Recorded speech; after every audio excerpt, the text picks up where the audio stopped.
blah, blah. Welcome back. It's been a while since we've done a podcast. This is podcast 25 now, right? Yep.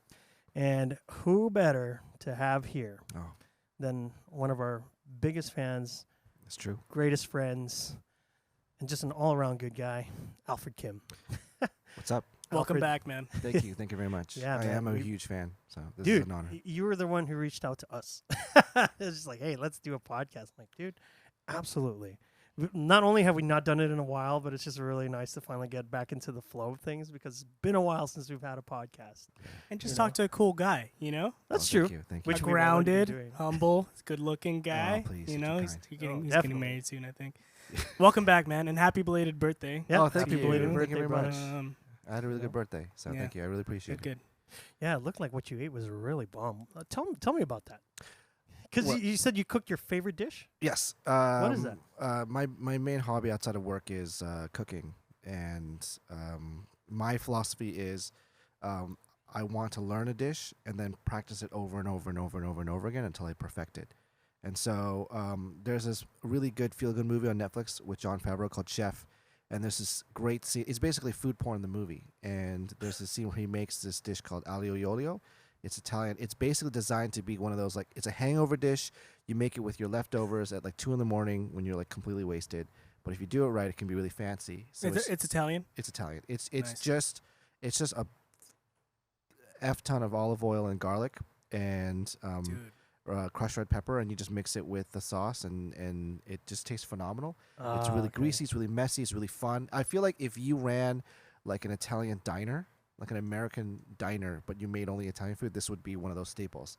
It's like if you went to the Denny's of Italian food at like 2 in the morning, this is what you would make. And what I did is I also make it fancy. I get scallops, which aren't cheap. You just get a bunch and you just kind of pan fry them in butter, and you put it on top with a bunch of grated Parmesan cheese. Keyword butter. Yes, butter is the trick, really. And then it's a really fun dish. I made it for myself, and I also kind of had a 2-month sobriety, so I broke my Nice. fast on my birthday, and I made myself my current favorite cocktail. It's called a Vesper. It's from Ian Fleming's novel, and it's just a ton of alcohol. It's like 3 parts gin, 1 part vodka. It's like a lot. Hey, oh no, that's the freaking James Bond martini. It is the James Vesper Bond martini. What's the octane rating on that one? Oh man! I mean, here's the thing. I've always heard these fan theories that the reason why he wants his martini shaken, not stirred, is that it breaks up the ice, which dilutes the alcohol to make him focus on his job, so he's not getting too drunk. No, it's 4 shots of alcohol. You get True. really messed up, even in your 20s. This is too much. So I had that in my and the pasta, and it was great. I had a great night. Nice. But then the next day, my coworkers took me out to all-you-can-eat sushi in Chatsworth, which is in Northridge, and that was really good too. So I had a really good week, a birthday week, where I ate a ton of food. I went to my favorite jerk chicken restaurant in Seal Beach. Shout out to Yucatan. Still got it, still perfect. Nice. And I drank a lot of alcohol, and I had a really good time. And so, as far as birthdays goes, this is one of my favorites. I feel really honored that I was surrounded by people who really care about me and who really honor me, and I'm lucky, you know. Yeah, That matters. Heck yeah. I guess you could say this is also your birthday celebration. Yeah, I'm really. We cooked. I for you. mean, I asked. I was like, "Can I please be on your podcast? I miss being on it. It's so fun." So I thank you so Yeah, much. Hey, Hey. I'm celebrating too, bro. Yes, happy birthday too. Thanks, man. It's nice. Happy birthday, you guys. Do you Thank you. on your birthday? Do you ever Thank you. get reflective? I'm curious. Oh, you definitely. Absolutely. You just think about The oh, moment you wake up, you're like, man, Actually, for me, it's more the day before. Yeah, Because the day before, it's just kind Ah. of like, damn, tomorrow I'm 30. Like this year, 35. It's like, yeah. you know, what's going on? It Like, it kind this of forces you to where am think I at? about like where you've been and what you've done in the past. Like what it's been a year. What do I have to show for it? This is the last time I Right. thought about this. Right. I think I just been thinking about that a lot recently. Of especially because in the past 3 years, especially with COVID, you know, so much has changed. Have you changed? Hopefully for the better. You know, that's the question. I Gets- would like it to gets a think little that I reflective. did. I mean, I lost weight in COVID and then I gained weight. So, yeah, I definitely changed. In terms of a physical, like, you know, I'm not the dashing person I was in COVID. Just like now with like another 20 pounds plus. But no, like I do get reflective like that whenever it's like a birthday, you know. But I'd never come into a birthday thinking like, oh, I'm a year older and I feel bad. It's like, no, I just feel good. What do I need to change about next year? You know, what can I do better next year? I've not come into a birthday and felt completely depressed. At least that's just me. I feel like I have a great life. I have a good job. I have good friends. I have a good family. You know, everybody's pretty good, and I just really like the idea of providing. Yeah. So I try to provide a good time to anybody and everybody that matters to me, and the circle's just getting smaller too. Right. Right. Some people don't realize that, and I think that's one thing that I've kind of come to realize in the past year or maybe 2 years. We're just getting older, and the circle of friends just doesn't need to be so big anymore. Yeah. It's not like a big MySpace list that you need where you show like 2,000 friends. Oh, I have like 12,000 followers. Like, to me, it's like, what, 10 people. Tim, Good. Tim, can you wiggle your cable a little Oh, bit? isn't it? It probably just got snagged. Oh, You got a little quieter. okay. There you Is are. that better? There, thank you. So thank you. basically, Sorry, what I was guys. saying is that over the past year or so that I've just really been reflecting, and I just think that we don't need to have like as many friends. It's not like a quantity thing anymore. It's more quality. Exactly. So you Exactly. just want to focus on the people who matter, and as you get older, like things just zero in on the things that really matter. Right?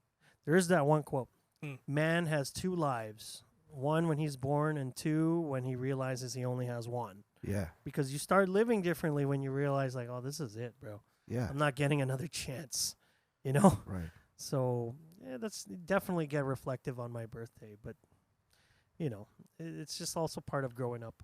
Do you guys feel?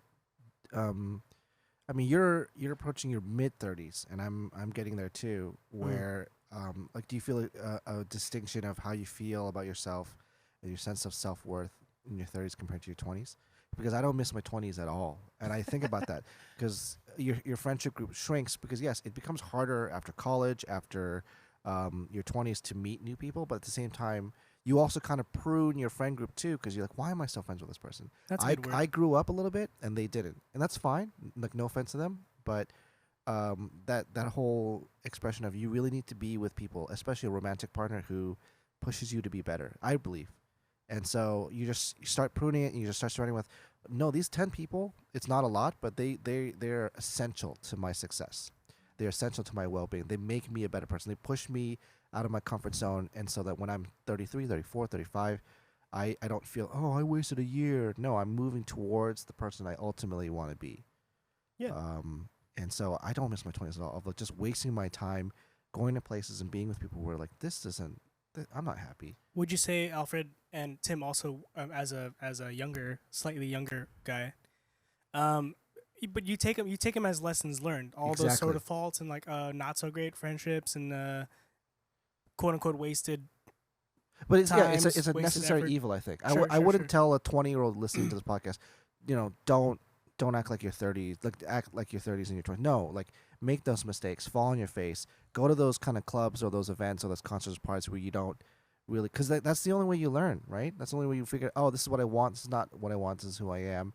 You kind of have to go through your 20s kind of, there's not a better way to say it in my head. You have to eat shit in your 20s, and you have to go through all that so that you set it up. So I really feel like I set up my late 20s so that in my 30s I feel much more comfortable. I'm happy with who I am.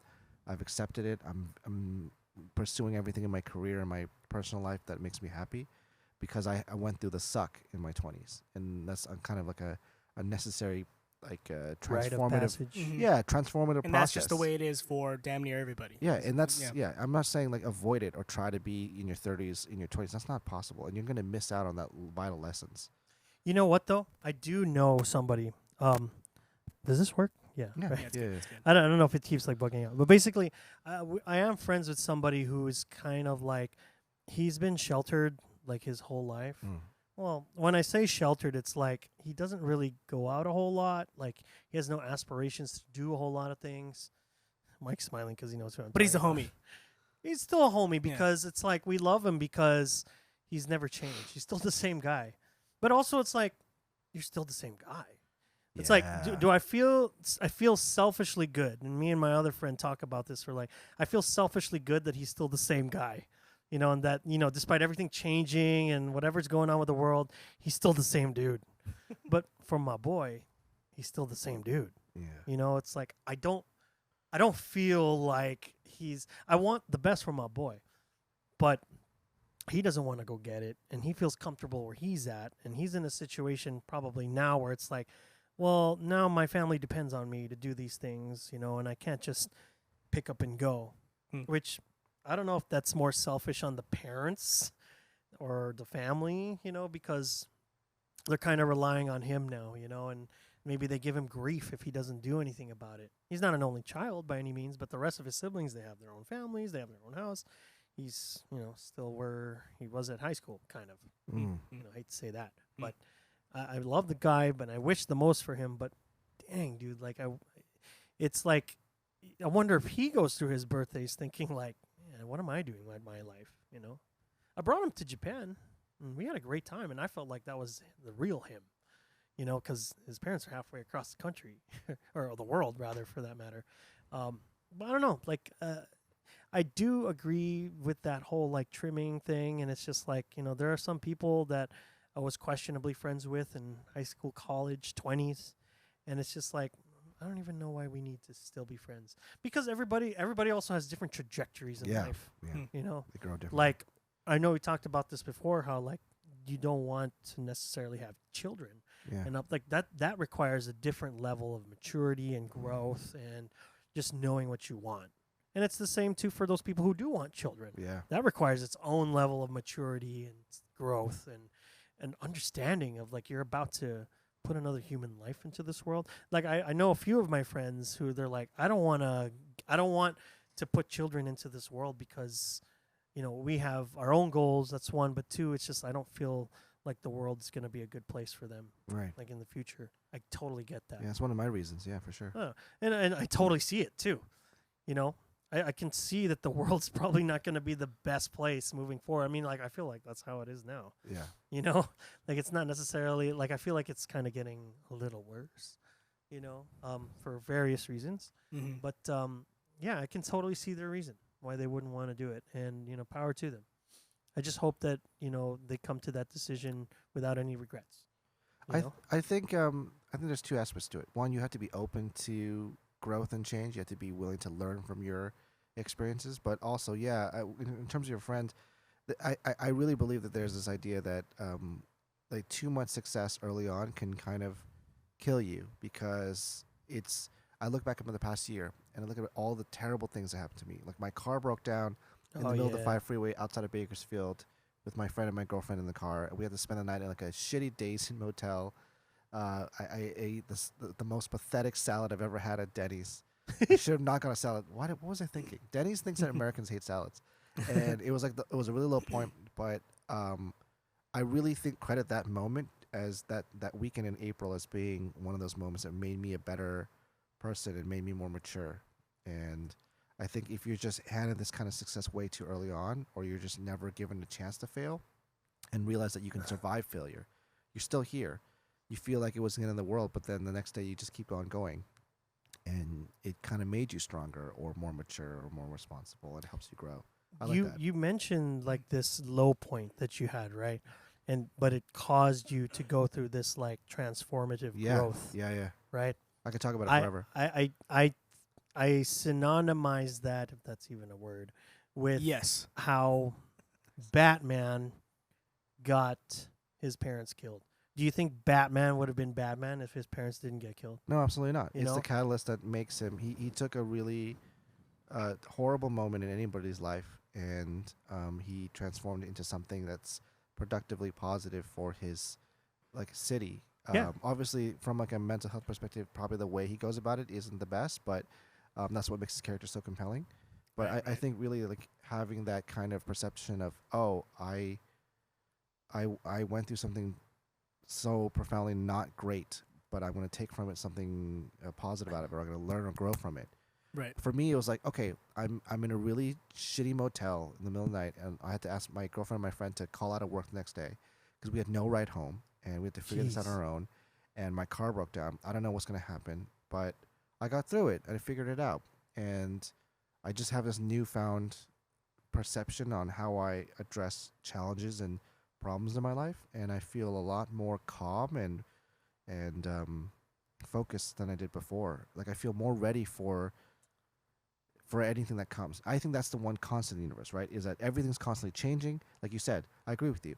Whether you're conservative or not, or progressive or Democrat or Republican, you got to admit that we're all getting kind of screwed here, and there's a lot of bad things that are happening, and it does feel like the world is getting worse. And so I feel like having that mentality of, oh, I'm just going to be the same mentality I was in high school forever is not going to prepare you for whatever is going to come. Well, so not everybody goes through that. I didn't mean to show you, friend. I'm sorry. Right. Not everybody goes through that Joe Chill level event. Joe Chill was the guy who killed Batman's parents, right? Yeah. Not everybody goes through that Joe Chill level event. And I've talked about this with Keith like 1,000 times. It's just like, there's some people who are just comfortable. Yeah. We're just like, they don't want to change. They're comfortable where they're at. They don't want to branch out into something potentially greater. I don't blame them. Yeah. If you're comfortable, then that's fine. But if you also got to realize, it's like you can't cry about not having better things if you don't go out there and get it, or if you don't put yourself through some sort of adversity, because it's like if you're just gonna like complain but do nothing, nothing's gonna happen, bro. Like but and some people, whether they know it or not, they go through this like phase where it's just like nothing's happening, blah blah blah, and what am I doing wrong? It's like, bro, you're just comfortable. But that's the circle. That's the people are just stuck in a rut, and it's just like, dude, you're just gonna have to branch out now. Yeah. Like clearly, what's right, what you think is right, isn't working for you. You gotta try some wrong, dog. You gotta just like I said in 40-year-old virgin. But it's just kind of like, yeah, dude, like. Sometimes whatever you think is working for you is just also what's kind of being a detriment to your own success. Yeah. And so you just gotta like branch out. You also gotta put in the work. Right. That's one thing that I think has been lost in the culture since like now that we're getting older. I just see a lot of like people thinking like, yeah, I want to be a streamer. I want to be a YouTuber, an influencer. The shortcut to success. Yeah. They think that, because I have a phone and I have an Instagram or a YouTube or a TikTok, that I can get big and famous too. And it's like, dude, those people who Twitch stream, they're putting like 8 hours a day of straight up streaming. Sure, you're playing a video game. That's still a job in my eyes. It's like, dude, now you're doing it for money. You can't stream less than like 6 hours. How much is it, Mike? Do you know? You know how much those people like stream a day? Like the ones who actually make like decent revenue? Like 8 to 12 hours a day. Yeah, like it's a 24 hours. Sometimes it's a very full-time job. How taxing. There's this great podcast where Charles Barkley was talking about, he was friends with the band Hootie and the Blowfish. Okay. Darius Rucker? Yes, Darius Rucker, actually, yes. And Darius got really annoyed when people said, oh, like, you were an overnight success. Like, you suddenly became popular. He's like, no, we worked our ass off for years before we got recognized. That's why he's chilling and doing his solo stuff, because, like, he I mean, not saying that he's eating off of the Hootie and Blowfish stuff, but it's like he put his time in. He put his time in. He ate shit. He had sweat and tears. So that, like we said, it's like you see the success of, all this guy did is turn on his iPhone and then became a streamer, became successful. But you didn't see the hours and hours and hours of like, is this gonna work? Like, am I gonna make it? Do I still have to work at Denny's? Like, it is what it is. Is that the pasta? Mike pulled this up earlier. Nice. That is the pasta. And that looks amazing, yes, by the way. It's a lot of fun to make, actually. Wow. You do it right. It's a lot of fun. There's parsley in it too. That looks amazing. Mike, plug in the HDMI so we can see it. I'm just kidding. Looks great. I wish you guys could see it. Can you plug that in? Tasty. No, not really. Oh no, because it's coming from the computer, right? Yeah. No, but then how would you know, right? I don't know. Whatever. It looks great. Just imagine this. I might just put it like to the viewers and listeners. Just Google it. It's a lot of fun. Yeah, you Google it. It's a lot of fun to make. For me, it's all about the prep takes some time because you gotta like. I'm a firm believer in you're making such specific references. I love it. You're like Joe Chill, Darius Rucker, like dang, really great specific reference. But anyways, there's this scene in Goodfellas where they're in prison and they're slicing the garlic so thin with a piece of razors. So that's what I do is pull up that scene. You gotta you gotta get the garlic and you gotta slice it so thin so that when it boils in the olive oil, like the hot superheated olive oil, it cooks really fast. So the actual cooking is like 5 to 10 minutes tops. I see. But the there it is. But the prep of actually slicing the garlic. Yeah, I remember that. That's laborious, but that's part of the joy of it. Like you said, you have two lives, right? The second one's when you recognize you only have one life and this is it. There's no guarantee of an afterlife. And so for me, it's not the destination, it's the journey. And I really enjoy this kind of precision cooking where it's like, yeah, it's time consuming, it's not practical. You can't do this in a fast food restaurant, but if you're just making it for yourself and for your girlfriend, it's a lot of fun. It's a lot of fun. There's got to be a way you can plug the computer in. It looks like, dude, I love garlic, good. man. I know. I fucking love garlic. Is And such a I put garlic on everything, yeah. But it's so good, I don't know. It's just so good. I like cooking too. Although I have to say, of all the things that I do, cooking is probably like on the lower tier. Okay. Just recently, though, I've just been kind of helping people out with their cars. Yes. So like Lloyd, I helped him fix his car. It was like out of commission for like a week and a half. Oh, no. Like maybe a month or so? Maybe, I forget, Lloyd. Tell me. Text me how long it was. But basically, like, it was out for a while. We figured it out, and then he got his car running again. And then my other friend, he just bought like a 2015 Subaru Outback, and he just has me do his oil changes. Mm-hmm. Dude, and the other thing, too. I found this out recently. My girlfriend, her service bill from Galpin, I shouldn't have said Galpin. Oops. Her service bill from a Scoop it certain place that smells and sounds like Schmalpin, Honda, charged her $189 That's a or ripoff. For an oil change? 95 cents for an oil change. That's a ripoff. Wow. That is an extreme ripoff. That's a ripoff. I don't think that even includes the labor. I could be wrong, but Like, the whole come service on. bill after all the checkup and all that came out to like 600 some bucks. Oh my No. god. That's not worth I'm it. like, but there are a lot of those. This is why I'm saying Teslas are for those kind of people, who just drive just because they need a car and need to go to places. Because with a Tesla, you don't need an oil change. You don't need to do a whole lot of things. Electric cars in general, because you don't have like an engine and an oil. You just have electric motors. Make sure they're okay, I guess. You do still have AC. I think you still do have traditional hydraulic brakes. I could be wrong about that. But for the most part, those are way less maintenance intensive, so you'll get gypped a little less. Correct me if I'm wrong, Hopefully. Tesla owners, because I don't know. But from what I understand, you still need to... I think there is still some service required. Oh, thanks, Mike. Thanks for plugging that in. That's dope. Put that in. Picture that. Can you do that? There it is. No, there is. Don't we have that picture? Really? How does it work? Oh, no, it's with number 1, isn't it? Try it out. It's been a while. It's been a hot Let's get minute into a since cool we've done it. transition. Watch. Oh, look, it's Double Tim. It is? I forget. Oh, there. Yeah. So forget. Oh, there. Then put me in it. Yeah, that looks so good. Yes, that's the one. There it is. To the top left. There you go. Yeah. Oh, I'm here now. Yes, that's good. Oh, That's so fun. we should next time put the computer as number 1. Maybe or whatever. Maybe we'll switch it up. Look at that garlic, man. Whatever. It's really good. But I haven't. Honestly, like cooking is a really good thing, but it's like it's one of those things where I know it requires a lot of prep and a lot of setup. But when you execute it right and people are just happy with your food, Right. you feel good. And being a provider or somebody who likes to provide, love it. Well, I don't know, like seeing I know what you satisfaction. mean about like being that your big thing right now is cars and car maintenance. After this experience I had this year with my car, It I was got this a new year? car. Yeah, it was like Yeah. it was like March 28th or something.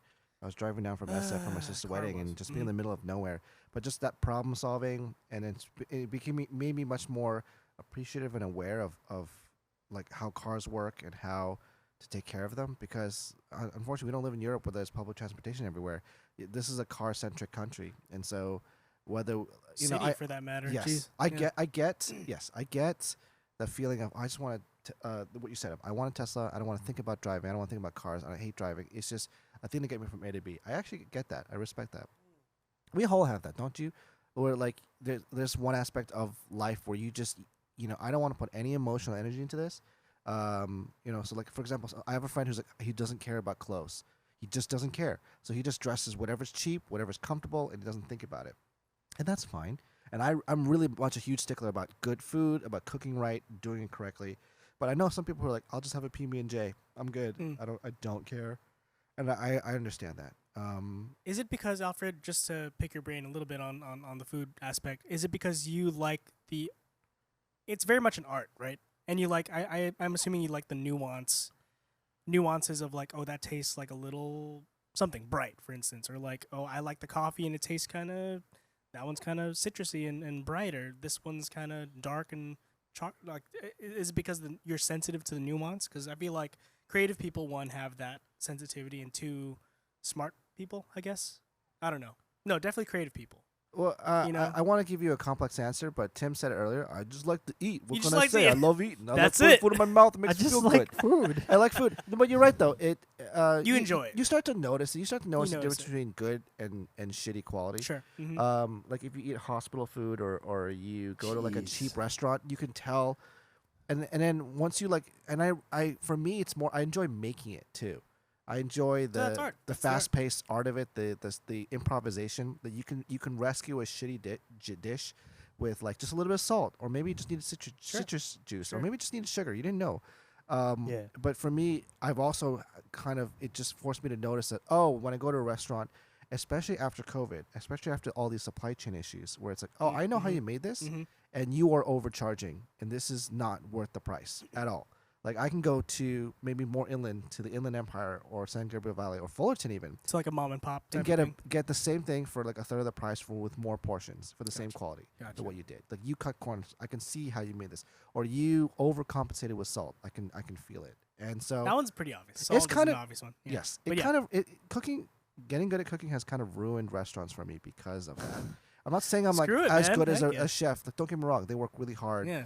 But if I'm gonna pay this much, I might as well just cook at home and just do it myself. That's an interesting aspect. That's how I look at car maintenance. Yeah, it's the effort too. That's fun. Some people are just like, I don't have the tools. I don't have the know-how. I'm scared. I'd rather just trust somebody else to do it for me. I'll pay the $190, and That's that's fine, hey, yeah. if you want to do that, that's fine. Mm-hmm. But there's a moment where some people just come to a realization, I can do better. Yeah. I can do it myself. I don't have to wait on anybody. I trust myself. we can and simply save. we can just and you could just simply save money, Mm-hmm. like on a simple oil change. Right, right. Whatever, or a simple hamburger dish, Yeah. or what? Porn. Who pays for porn? The really lazy. Oh, hey, good point. Mike, we got to get you. But mic'd hey, up man, next time. like, didn't we all come from like a Kazaa era? There's a way, There's a way. there is a way to find whatever you want to find out there. And besides, and people know this, like, I'm not saying anything new here. The internet is only a small fraction of what's really out there, Yeah. because the internet is full of a lot of stuff. I mean, even on the legal internet, it's full of a lot of stuff. How much more if you go on the dark web? I know. The dark web to You me know? is so I fascinating. know as a nothing concept. about that. I don't know anything about the dark web other than the dark web. Yeah, it You know? it does exist. It's a real Is that thing. okay? What happened? I feel like if you go on the Oh. dark web, you have to wear a hoodie just to add to the ambiance of it. If you're gonna go on it, you gotta turn the lights off. to feel and creepier. then dim the light. Dim the lights a little bit. Yeah, you'd be like, I'm in. I'm in the dark web. Keyboard sounds. Click, click, click, click. You're like that V for Vendetta dude. No, but like, I agree. Oh, sorry. I was okay. I agree to an extent where it's just kind of like, that is a really shady thing to do. But because there's so many things you can do on the dark web. Right. Because some people buy weapons, people buy drugs, for sure. people traffic Organs. Yeah. things, Yeah, and people, Yeah, it's so messed up.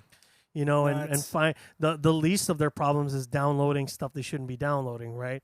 The worst things are, actually causing physical things to happen, like trafficking, Yeah. for causing pain. adults, people, Yeah. whatever, Yeah. Goodness. animals, all those kinds of things. And it's just like, dude, the dark web's full of that, Right. The stuff we Google, it's just a fraction of it, man. It's really just a small fraction of it. And the internet really has changed from the Wild West that it was in the early 2000s, just because it was so much more. There's a lot. Like, I've heard that a lot has changed in terms of even just search algorithms. Like, if you type into Google, it's become a lot less reliable for what you're looking for, or you can. Mm-hmm. And there's that concept of, and obviously I'm not a software engineer. I'm just a healthcare worker.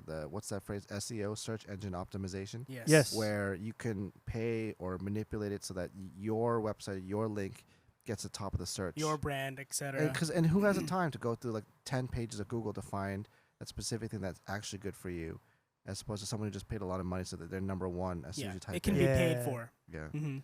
There's also, you can put a lot of work into it. I mean, it depends. If you really truly believe your product and you're putting it out there, you can sell yourself. You know, there's some people who do that. There's some people who do that with a Squarespace. This episode's brought to you by Squarespace. And Milkbone, Scout. Use Indescendants. No, I'm just kidding. For 10% off your next order. No, I'm just kidding. Type in and get 20% blah, blah. off.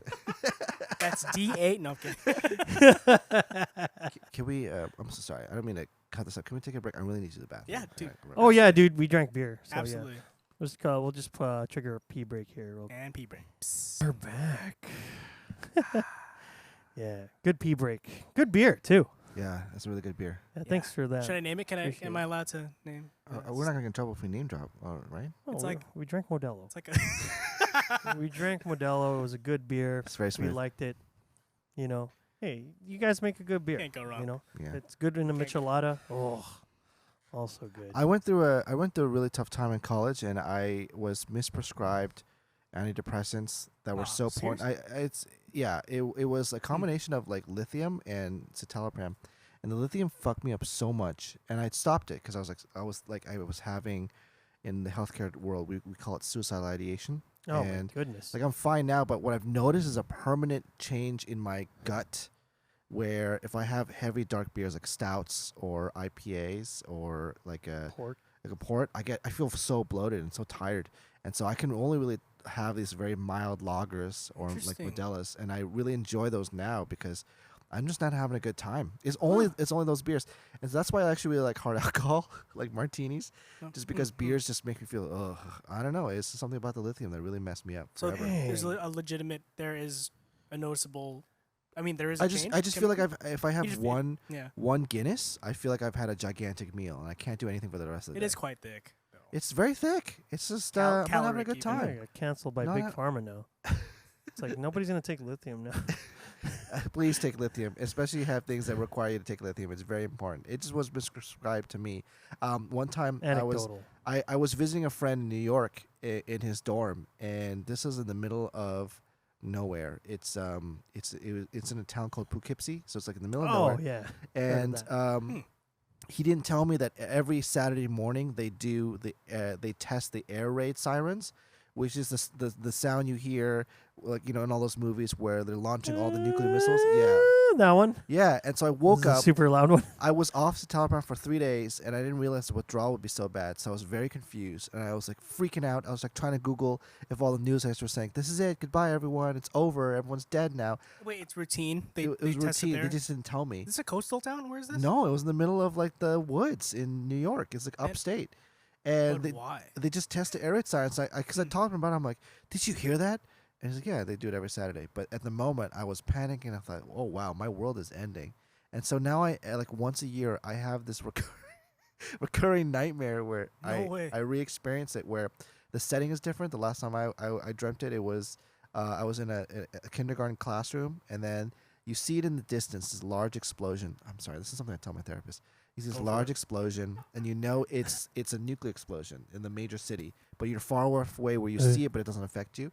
And the dream always continues where, okay, like in my head, I know there was a full exchange of missiles, and so the whole world has ended. And so now the rest of the dream consists of me meeting up with survivors to scramble resources and infrastructure and coordination. And I understand the point of this nightmare that I keep recurring have is that it's this feeling of, oh, the world I know is over, and it's now this new frontier, and you have to get used to it. Like the idea of, oh, like the next Dune movie. I'm so excited, but I'm never going to see it because everything got nuked. And it's just this feeling of, okay, your world has ended, but you're still here. How do you move forward? I imagine a lot of immigrants have this feeling, right? Let's say you're fleeing from, violence in Vietnam, and you come to the United States in the 1980s, 1990s, and you have to start all over. You don't speak English, right? Or you're like the best. That was a lot of Vietnamese people, though. Yeah. I know some of them. Sure. Or that like was tough. you have to start completely over in your whole life. You grew up in a different environment, a different geography, and now you're in like Southern California and you have to like start a business, and you're like, how do I, I like donuts. Like, how do I, do I create this empire? A lot of them are Cambodians. Oh yeah, sure. Yeah, they're really good. And so I just feel like commonality there. like we were talking about change, this idea of just embracing it, of like it can sometimes it can feel like your world has ended, but maybe it hasn't. Maybe you just gotta start over and keep going. But you know what, I've also had a lot of feelings is that the last time I was on this podcast we had a lot of deep talks, and that's great. I love talking about deep philosophical stuff, but I don't want to. I just have this. We can go fear. deep, man. We can dive. Yeah, I appreciate that, but I don't want. I can't swim. I don't. Kind of. Oh dang! For everyone to know. Gosh, Emotionally swim. Emotionally swim. with the floaty. I don't want our the viewers to be like, oh god, like Alfred's on this. We're gonna talk about. I'm gonna have some therapy and have some profound. Hell yeah. No, I want to talk about stupid shit. Like we can also talk about inconsequential, some things that don't matter. Whatever makes you laugh. Well, here's a good question. When was the last time you like laughed out loud, even if it was over something really stupid? Yesterday. I think yesterday. Yeah, I think. What was it? Probably something Tim said. I don't know. Yeah, yesterday I was on the phone with Keith and we were talking about really stupid stuff.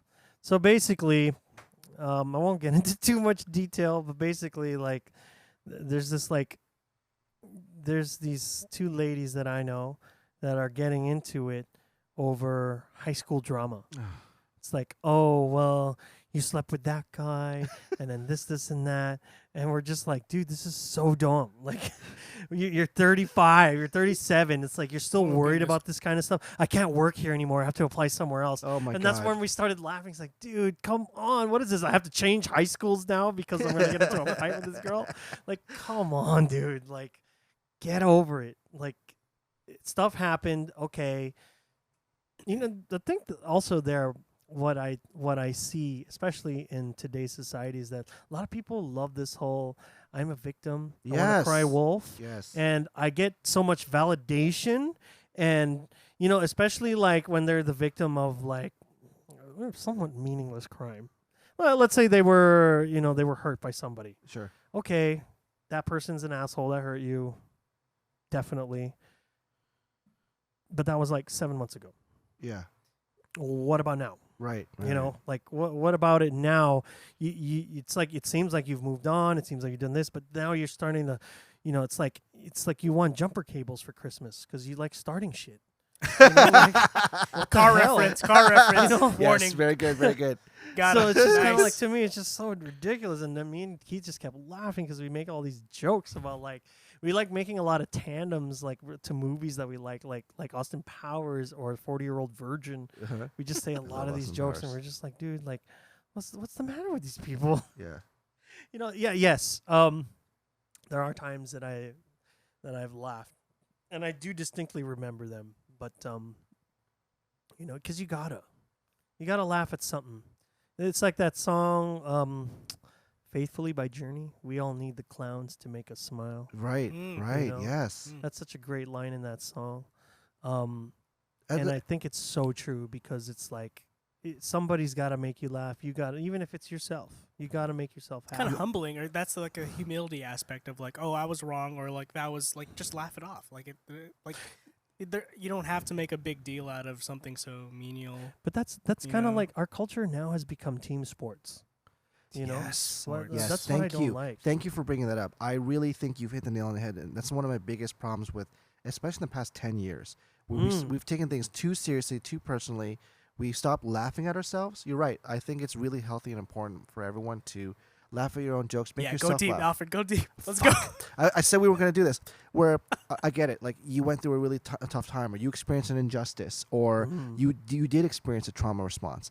But on the other hand, it's valid. But then don't be so. But on the other hand, it's like lighten up a little bit, right? Like, are you having a bad day, or did you have a bad 5 minutes that you're milking for a whole day? Did you react badly? Yeah. Oh, keyword. It's so true. Keyword. It's like, did you just get wrong? Like, you got your coffee wrong in the morning, and now you're just gonna blame it on everybody else or spread like your misery? Yes. I hate that. And like you said, the shitty thing happened to you 7 months ago, and again, like I said, it's like not everything is a traumatic experience. Not everything is something that you need to talk to your therapist about, or you were wronged, or it made you like fucked up. No, just it's so. What are you looking at? What the fuck is this? Put this on the screen, Mike. Where's camera 4? Oh my god! What is this? When was the last time you laughed like this guy? What is he eating? Is popcorn? Is that what it looks like? For me, like for example, on a first date, what makes me know that like it's going well is when you can, even if you didn't do it, if the other person is laughing to the point where they are not afraid of how they look while they laugh. Like this GIF is of this guy laughing with his mouth full, and obviously some people might find that embarrassing. I get it. But then, there's a difference having a good time. There's a difference between someone going he and covering their mouth and like really like they don't care how they look. They're bellowing. Their mouth is open. They're enjoying themselves. They're in the moment. If you make her cry, laugh in the first date, you win. Yeah, you win. Sometimes I really try to make it's almost like an itch, like a pathological need to make someone laugh. Where it's like I just need you to laugh so I know that I got you. I got it. Yeah. I love Real. comedy. I love humor. Yeah. And someone who just can't find the humor in things or takes it too seriously, that's a danger. You got to stay away Or from maybe that. like overtly dark. I don't know. Well, dark is cool too. But Dude, there's some dark humor now, though. Even that's kind of funny. Yeah, I just In think context. like you said, you have to be open to laughing at yourself and being open to being okay to not take it so seriously. To just lighten up. Like, God, this is your only life. Are you going to be like this forever?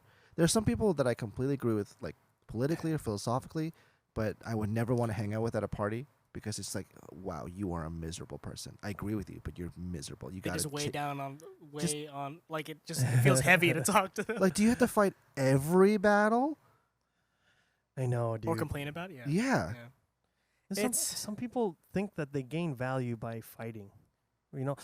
Okay, so the other thing about this too is that Finish it. Nice. Mortal Kombat 1 coming out soon. The brain is a wonderful organ that we have. It's in charge of a lot of things. It's in charge of who we are, arguably, It needs problems to solve. It needs to keep itself busy. Yeah. It needs to do something. We need to do something, right? Whether it's a video game, whether you're doing an oil change, whether you're cooking. It needs something to do. And when you come to this realization that, this next generation, we've solved so many good things and so many bad things and problems that they have it so good, the brain just doesn't have anything to do. Yeah. And it needs to start Doesn't have real stuff. problems, perhaps. I think that's the reason why these kids do these takeovers in the middle of the street, is because they're pretty lame. it's like, dude, that's to me, it's not even, it's cool in context, but it's like you're running over people, you're getting you're potentially causing a very hazardous situation. You're first of all, you're also wasting money. You're wasting money on gas. You're wasting money on your tires. Alfred, should we have a car reference counter for Tim, and then I should? Yeah, we need a clicker. Ding. I love it. It's on the bottom. I like, love ding, it. ding, ding. But basically, But dude, that's just one aspect. And then another is just people love diving into social media, all the social media platforms, and just starting stuff with other people, seemingly arbitrarily. Yeah. It's just like, dude, I just want to feel like I can win an argument online, where you're a keyboard warrior. Yeah. It's just like, dude, come on, man. It's so You toxic. like proving points. It's so online. toxic. Like, dude, I'm just kind of like, dude, I don't even engage in that. I don't even read comments. Yeah. It's just kind of like I try not to engage because I know people. I know people. I just know people who love to engage in social media and start trash talking. Yeah. And it's just like, why are you doing this, man? Y'all could be potentially millions of miles away. Yeah. For what? Just to preserve your integrity on the internet, which is not you? Right. I also think that you're never going to find someone who is more hostile to the concept of social media as me. I really think it's so negative to our brains. I don't think the brains that we still have that our ancestors shared in terms of its makeup and constitution from 100,000 years ago, where you had to just memorize 20 names in your village, cannot handle the sheer vastness of social media, which has platformed and enabled people's dumbass ideas, because there's no one, there's no longer in your courtyard or your town square someone like, you're an idiot, shut the fuck up. right? You have some like, yeah, the Earth is flat. The moon great. is made out of cheese. Yeah, you're totally right. And you have all these people validating you. And so for me, something that I always tease my girlfriend about, I love you, Julie, I'm so sorry, is when she keeps like quoting, or what, not her specifically, but people quoting or referencing, someone on TikTok said this thing that's total mumbo jumbo about mental health or about like neuropsychology or your brain, how your brain works. It's oversaturated on social media with those that are like non-doctors, You have no Oh yeah, there's people who just claim to be like there's some truth out there. There's some truth, doctor. but it's lost in this ocean of bullshit where it's like the only credentials this person has is a degree in hand clap emojis. You don't you don't know what the hell you're talking about. Check the Carfax. Yes, I got one. Oh, see, he got a tick. He got a tick. No, right I got to there. work one in, and Mike's got to work one in. And it just, you know what? It really just grinds my gears. You know. It's just, Oh, there! Thank you very much. He did it. He did it. 6 speed, right? 6 speed. But you know, it's like, come on. Like, I mean, this is a really serious discussion we need to have about media literacy and being able to be trained to recognize what is misinformation and something that's just like, notice how you're getting pissed off watching this feed of these two people arguing. Like, that's what it's supposed to do. It's giving you, because it keeps you on there. It keeps you on there. It keeps Yeah. you addicted. That's not good for you. Self-help posts are that segment is oversaturated. It's dangerous now. It's very dangerous. Yeah. For the teens, for the little ones. You're sad. Work out and hate women and work out, and women are bitches and work out. No, you know, that's not let's- good for you. No, let's work out different. We're supposed to be different because it works and it's Yeah. healthy and Oh man, it's good for You know what? families. You know what I Yeah. found really hot ridiculous take. is that like at some point, I don't know when, people started considering taking care of yourself and working out as right wing. I'm like, why? Like, Interesting, dude, there's a yeah. lot of left wing people who work out, Yeah. you know, like and take care of themselves. Why is it inherently right wing? Because I think what happened was they drew some sort of tandem, or they started connecting the dots. Like, oh, some people like they just take care of themselves and they do well. They don't like to take the vaccine, whatever, blah blah blah. And it's like those people are, you know, the COVID deniers or the anti-vaxxers, and those people are right wing. So now working out is right wing. It's like A equals B and B equals C. Now A must equal C then, right? Yeah. So it's like, dude, it's not always like that. Yeah. It's so ridiculous how like again, team sports, and what people do is they put it online and then it gets other people fired up. Dude, I'm so against this whole idea of like posting misery online. Yes. Yes. Posting misery, using social media Yes. as therapy. Oh my God. You know, and you know, there's some people I know who maybe subconsciously don't even know that they do it. But they start posting their shortcomings online, and they're like, "Oh man, I'm a victim of this. I'm a victim of that," and you know, like maybe they don't even try to do anything about it because that gravy train goes away if they solve the problem. It's not even literally money. It's also just the attention, the dopamine rush of like, The oh, dopamine they're paying rush. attention to me. Yes. But to the ego, right? Yeah, I get what you're saying. You mentioned it before about why has everything suddenly become so team sportsy?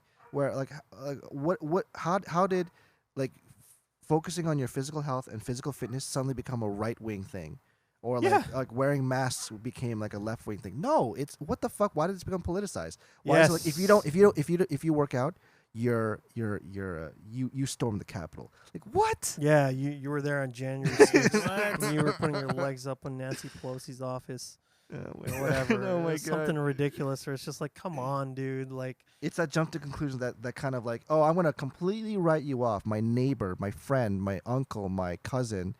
And I get that. I get the feeling of like, you know, they should know better. They should do their own research. But on the other hand, it's like, first of all, can you lighten up? And second of all, you're not gonna accomplish anything by just writing people off like we're in, you know, the Soviet Union, where it's like, let's just erase them because they're no longer a chief supporter of the party line. And it's just like, oh my God. Like I said, I don't want to hang out with these people. It's exhausting.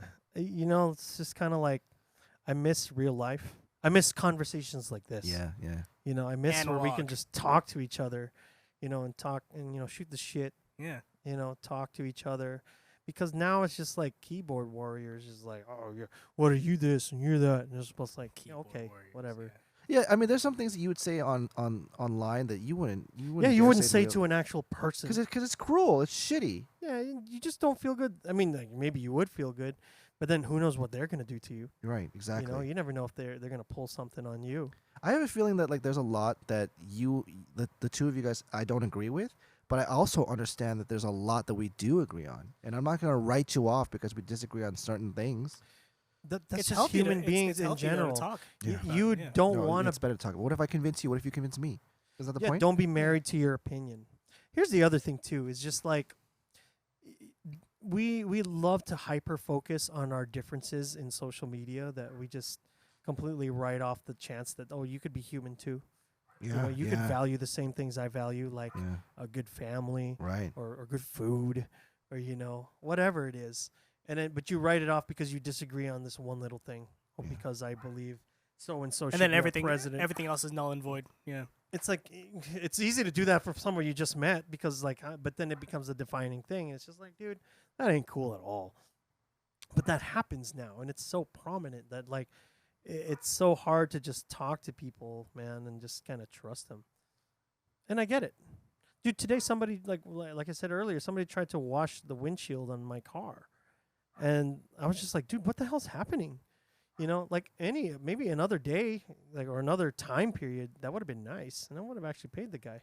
But I didn't know if he was gonna rob me, dude. Yeah. Pull your Especially door. with what we've been Yeah, seeing yeah. nowadays, Yeah. like you don't know like who's in cahoots with who and Yeah. who is triggering some sort of like, oh, now your windshield's blind, you can't see anything. Yeah.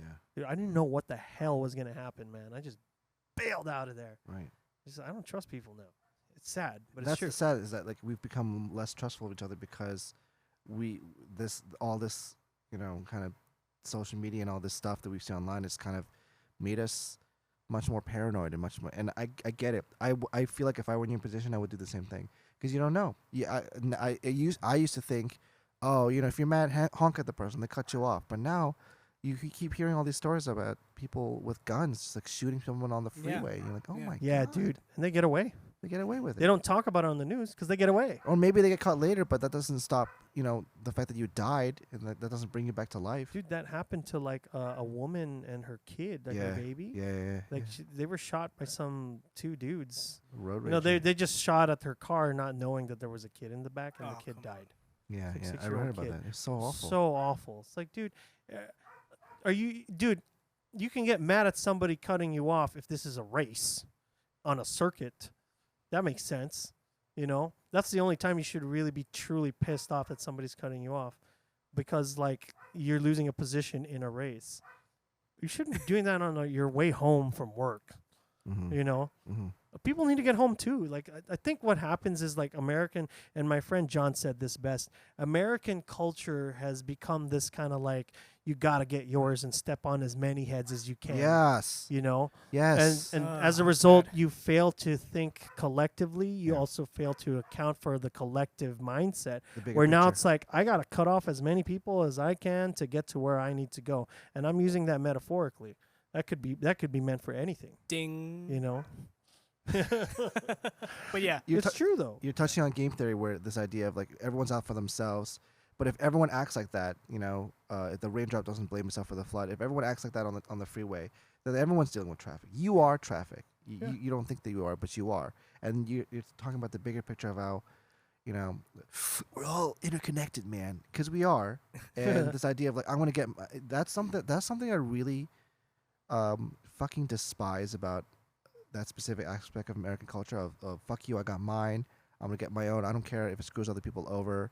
That you're talking about how, for me, when you talked about those street takeovers, the thing that really bothers me personally, that's something I need to work on with my therapist, is I grew up, maybe it's Asian culture, maybe it's just the way I was raised, but this idea of like I'm constantly apologizing for taking up space. Oh, my bad, I'm sorry. Sure, I didn't mean to bump sure, into you. sure. I apologize. Sure. But then the flip side of that, it really bugs me when someone is acting so egregiously selfish or so self-centered, where you can tell that they're acting entitled. They don't care about their actions affecting other people. Someone's trying to sleep, and then they wake up at 6 a.m. to keep the lights on at school, right? But they can't sleep because you did a street takeover, or like you said, that street takeover hurt somebody or damaged property that someone worked really hard on, And it's Yeah. that selfishness of I don't care what other people do. I'm gonna do me. And it's, to me, I'm still trying to wrap my head around how can you think like that? How can you not feel bad or have empathy for how that might affect other people? I'm constantly apologizing my way through life.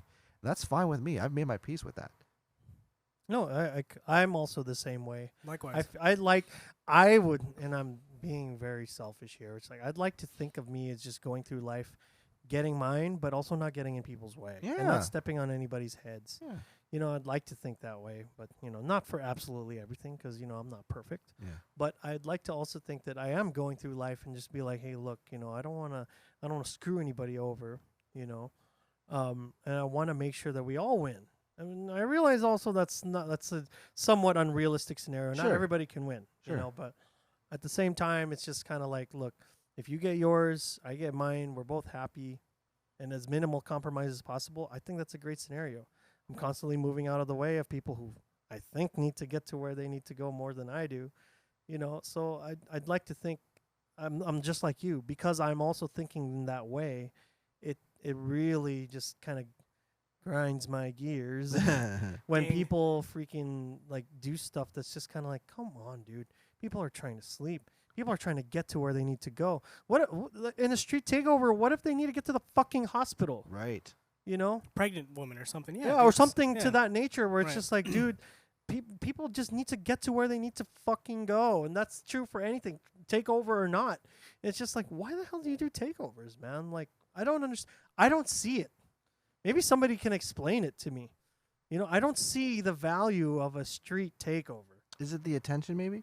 Is it like I said, the brain needs something. Yeah. Adrenal it needs rush, a problem. You know? It needs a rush. It needs to do something. It needs to solve this problem. Like, how do I fill my adrenaline? You know, how do I max it out? Oh, I'll do a takeover and potentially run people over and how do ruin I flex? my car. How do I flex and you know what I love? There's that officer there was a truck doing donuts in Atlanta, and this officer's just like, I saw that you posted. I love that. He had none of it. He had great core strength. He like jumped on top of the hood of his car, and you can only this car was trying to get away from the takeover. He like T-bones. He pits it. So what happens? He pits him, and he T-bones him. He jumps straight out of the car. It's just like, get out! And he pulls him out one armed. Yeah. And he fucking pins him. Like, dude, this is how takeovers need to be dealt with. Because that guy needs a fucking promotion. Because the guy who fled, you see in the video, like ran over people. He ran somebody over, bro. Yeah, he Come hurt on, people. man. Yeah, so he ran somebody over. The cop did what was necessary to stop him from causing more damage and more pain. And one body is enough. He could have killed somebody. Yeah. And so, in this guy, like, I'm sorry, I don't mean to go back to this, but it was truly impressive how he just vaulted over his own car. Hell yeah. Just it takes a lot of physical strength. You can't do that. He does his own stunts. That's cool. God, it was awesome. It was satisfying. It was the most satisfying end to a takeover. And you know what? Yeah, about fucking time. I'm so tired of these takeovers. I agree with them. It's dangerous. I know we're old now, you know, because in our generation when we were growing up, it was street racing. It was Fast and Furious shit. Oh, People died from that. Yeah, and I thought that was fucking cool. Here it is. Oh, there it is. That's the one. Put it on, Mike. Put it on. Yeah, he pits him. Yeah. He fucking pits him right here. He's jammed him in. He comes out. Look he's at just this, like, and the guy already has his hands up. Like I that know. takes a lot of strength. Wow. Dude, he was trying to get away, so he pits the shit out of him. Because if he got away, he'd do it again. You just ruined your fucking truck. Yeah. You ruined your fucking truck. You almost killed somebody. All for what? Social media clout? Yeah. Get the fuck out of here, kid. He could have shattered their hips. He could have shattered their spine. He could have caused life-debilitating injury or even death. And if he got away with it, he would have done it again. But now dude. it's like... Hell yeah, dude. Whoever this officer is, I want to buy you a beer. Mike, you're coming in clutch with all of these videos and clips. Thank you so much for... Mike is our Jamie, you know. He's like the Jamie in our Joe Rogan podcast. Jamie, pull it up. Pull up the video of that street takeover asshole getting his comeuppance.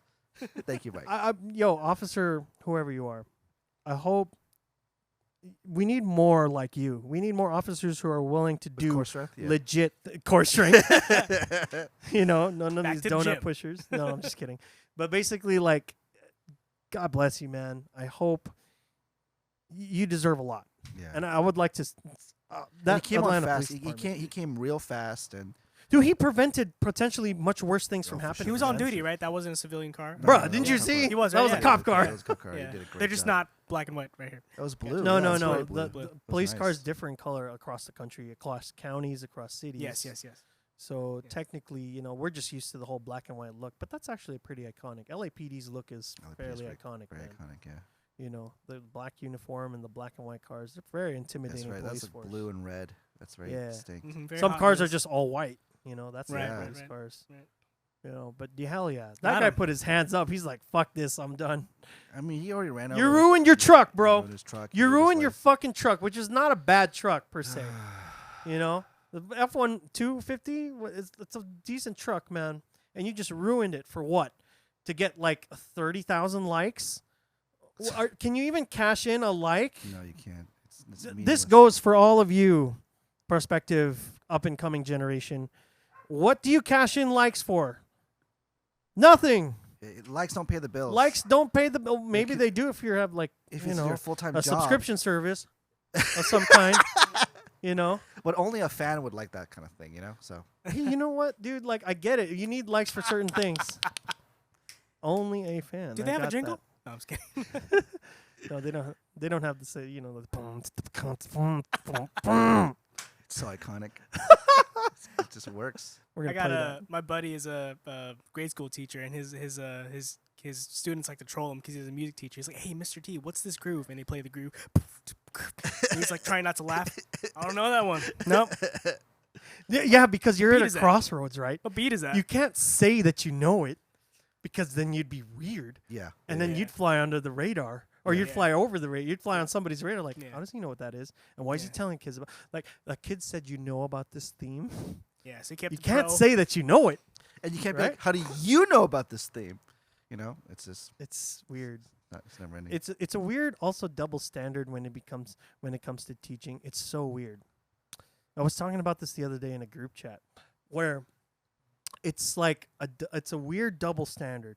If a male teacher, I mean, first and foremost, it's wrong to do anything statutory in nature.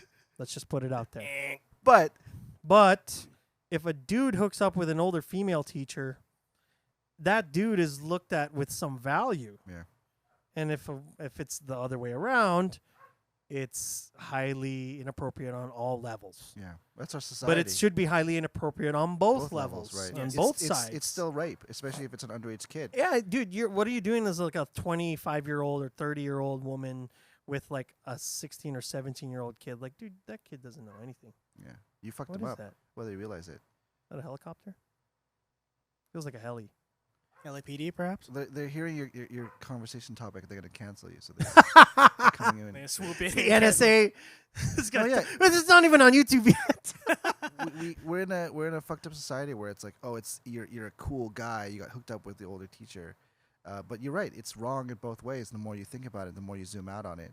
Yeah. There's a lot of things about our culture, American culture, or just maybe just modern society that's just this is messed up. debilitating. And we're gonna look Yeah. back on it like 20 years from now. We're gonna look back on even now and be like, oh, look, this is messed up. You know? Yeah. Or who knows? We might look at it 20 years from now, like, dude, we had it better back then. Maybe, yeah. Oh yeah. But what if it's just kind of? I don't know what's gonna happen, man. You- I really don't know. I don't mean, know either, like man. we'll look at those videos as we're applying our SPF 1 million as we go outside. We just go out in spacesuits now. Yeah. Like, the ozone's completely gone. Jeez. You know, it's the only way our skin won't melt is if we're in the fucking sunsuit.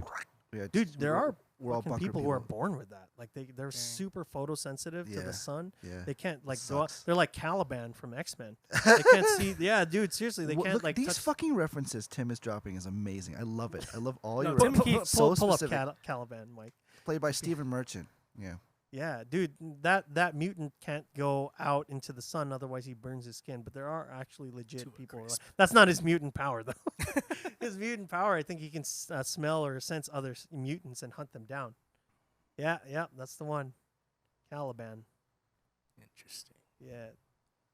Dude, I can't believe Hugh Jackman's about to come back as Wolverine again. It's insane. I thought there it was it is. over.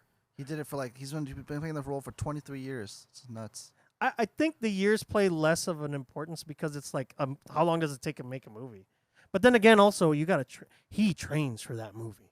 Yeah, He- that's you're he talking about trains. toxic double standards, where we talk about body image issues for a lot of women, and it's really fucked up. And you also, I think we need to start talking about what are we doing to young men, especially in their teens, when we show these kind of portrayals that are not realistic or healthy at all. Where it's like, Hugh Jackman was like, I get so dehydrated before I have a shirtless scene. To show Oh, my abs yeah. He's that like, I'm gonna pass out.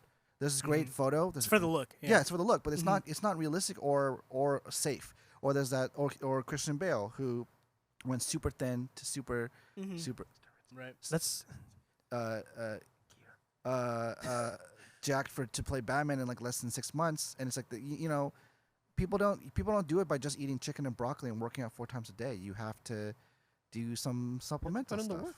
And also that. But also, there's this great photo I saw of it was a behind the scenes shoot of I think Rocky 3, where Sylvester Stallone is in the ring and they're like in between the film shoots, and he's standing on his hands.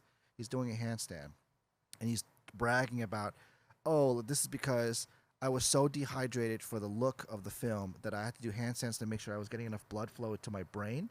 Jeez. And he was saying this as a brag, but as a health worker, I'm like, that's that one right there. He apparently the backstory is like, I would do this so that I was so dehydrated to look so cut, and I'm like, that's not a brag, that's bad, that's fucked up.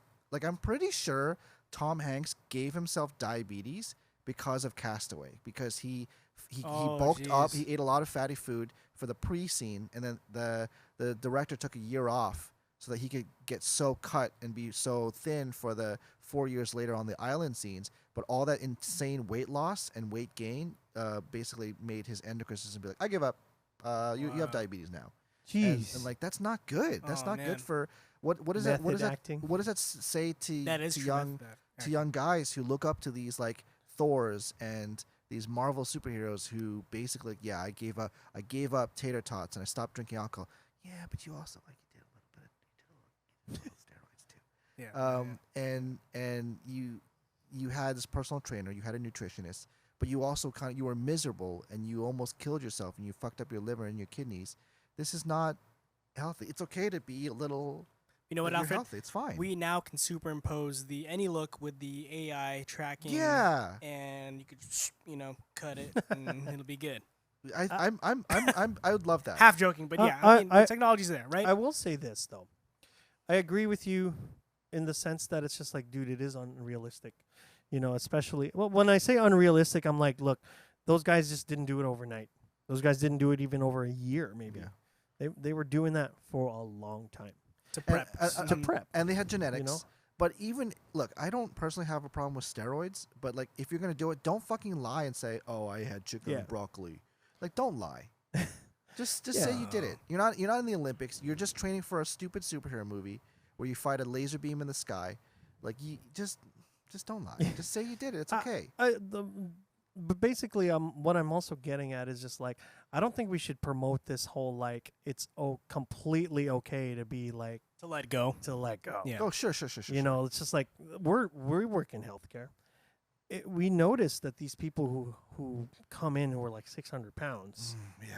That's an extreme. Yeah. But they do exist. It's so sad enough to the fact that they can't even get a normal MRI. They have to go to a zoo to get it done. No kidding. Or we have to really invest more in these larger beds that are very difficult to navigate. Right. Yeah, it's not great. And cleaning them is not easy. Yeah. Right. That's one thing. Taking care of them is, as a whole, is like definitely an arduous endeavor. But geez, that's an extreme. But also just like, look. Why? That's exactly what I was thinking. Yeah, there you go. Exactly what I was thinking. I wash myself with a rag on a stick. That's exactly. Oh my God, Mike, get out of my brain. Classics. Mike, get out of my brain. Freaking Mike. You know what it is? That's a good one, Mike. It's the extremes of both sides. It's extreme, like, I need to have like a Thor body and 6-pack abs and do steroids, or I want to wash myself with a rag on a stick. It all stems, to me personally, this is my theory, of it's all a manifestation of mental illness, right? Where it's like you're going through some shit. Right like it's like someone who has a bunch of trash in their house. The hoarding isn't the problem. It's a symptom of a larger problem, or a much more deeper. Deeper. It's like it's not something that you can see on the top. It's under the hood. That's affecting you. Yo, we should have like a drinking game here. Every time we make a car reference, you guys take a shot. I know, and I'm trying to make them much more subtle too. So like, it's like it took a second, but I'm gonna fucking put that on the description. Every time we make a car reference, take a shot. Shot of nitrous. Because we could take away the steroids or like liposuction them, but that's not going to solve the bigger problem, which is like, why are you eating so much, or why are you working out so hard? It's like So surface level, filling a void, right? Yeah, like maybe you don't need Ozempic. Maybe you need a therapist. Maybe you don't need steroids. Maybe you need a therapist. You know what I'm saying? Or have an outlet. Every podcast I say have an outlet because I Have an like. outlet. If I feel bad about something, like I got ghosted about, I post first date, I'll go play guitar. Let it out, and then I feel better. You know? You know, Come on. like Really happened, guys. do you know anybody else who's on Ozempic? I don't know Like- anyone who's on Ozempic. Oh. There are some people I wish would be on Ozempic because they need it because they have severe diabetes. But Is it a diabetes med? it's a diabetes med, but it's a see. very popular Hollywood celebrity weight loss drug because what it does, it suppresses your desire to Hunger? want to eat and helps people lose weight. But people are basically taking it so much that there's not enough for the people who really need it, the actual diabetics. So there's an actual. To me, it's just yet another like Hollywood shortcut to look super thin and super fit, right? It's like they did like cocaine in the 70s and methamphetamines in the 40s to do this, but it's the same bullshit. Side effects to this one are. I don't know. I'm not Constipation. Sure. I But know somebody Diarrhea. who's on It just- Ozempic yeah. because they were severely constipated for a bit Mhm. and would throw up, and it was bad. Like I'm like, is it even really worth it at this point? Like I hope that you're reaching your goal because this is not good. I mean, for me, it's all about like shortcuts. Like you were talking about, Mhm. everything that's worthwhile is on the other side of like hardship and hard work and putting in the effort. Like if you truly want to like lose weight, if that's what you want, and you want to stay and keep the weight off and stay healthy and like change your lifestyle, that takes years, right? And I know that sounds frustrating, but it's the best way to do it, and you're gonna get older anyways.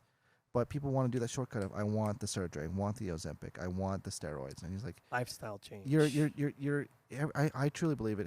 In the long run, it does. You do pay a price, and I don't think it's safe. But hey, man, like I can't tell people how to live their lives, but as a healthcare worker, you're just like, what are you doing? I know. Come on. Just because people work in healthcare, it doesn't necessarily mean they're the best Oh, for sure. examples of health.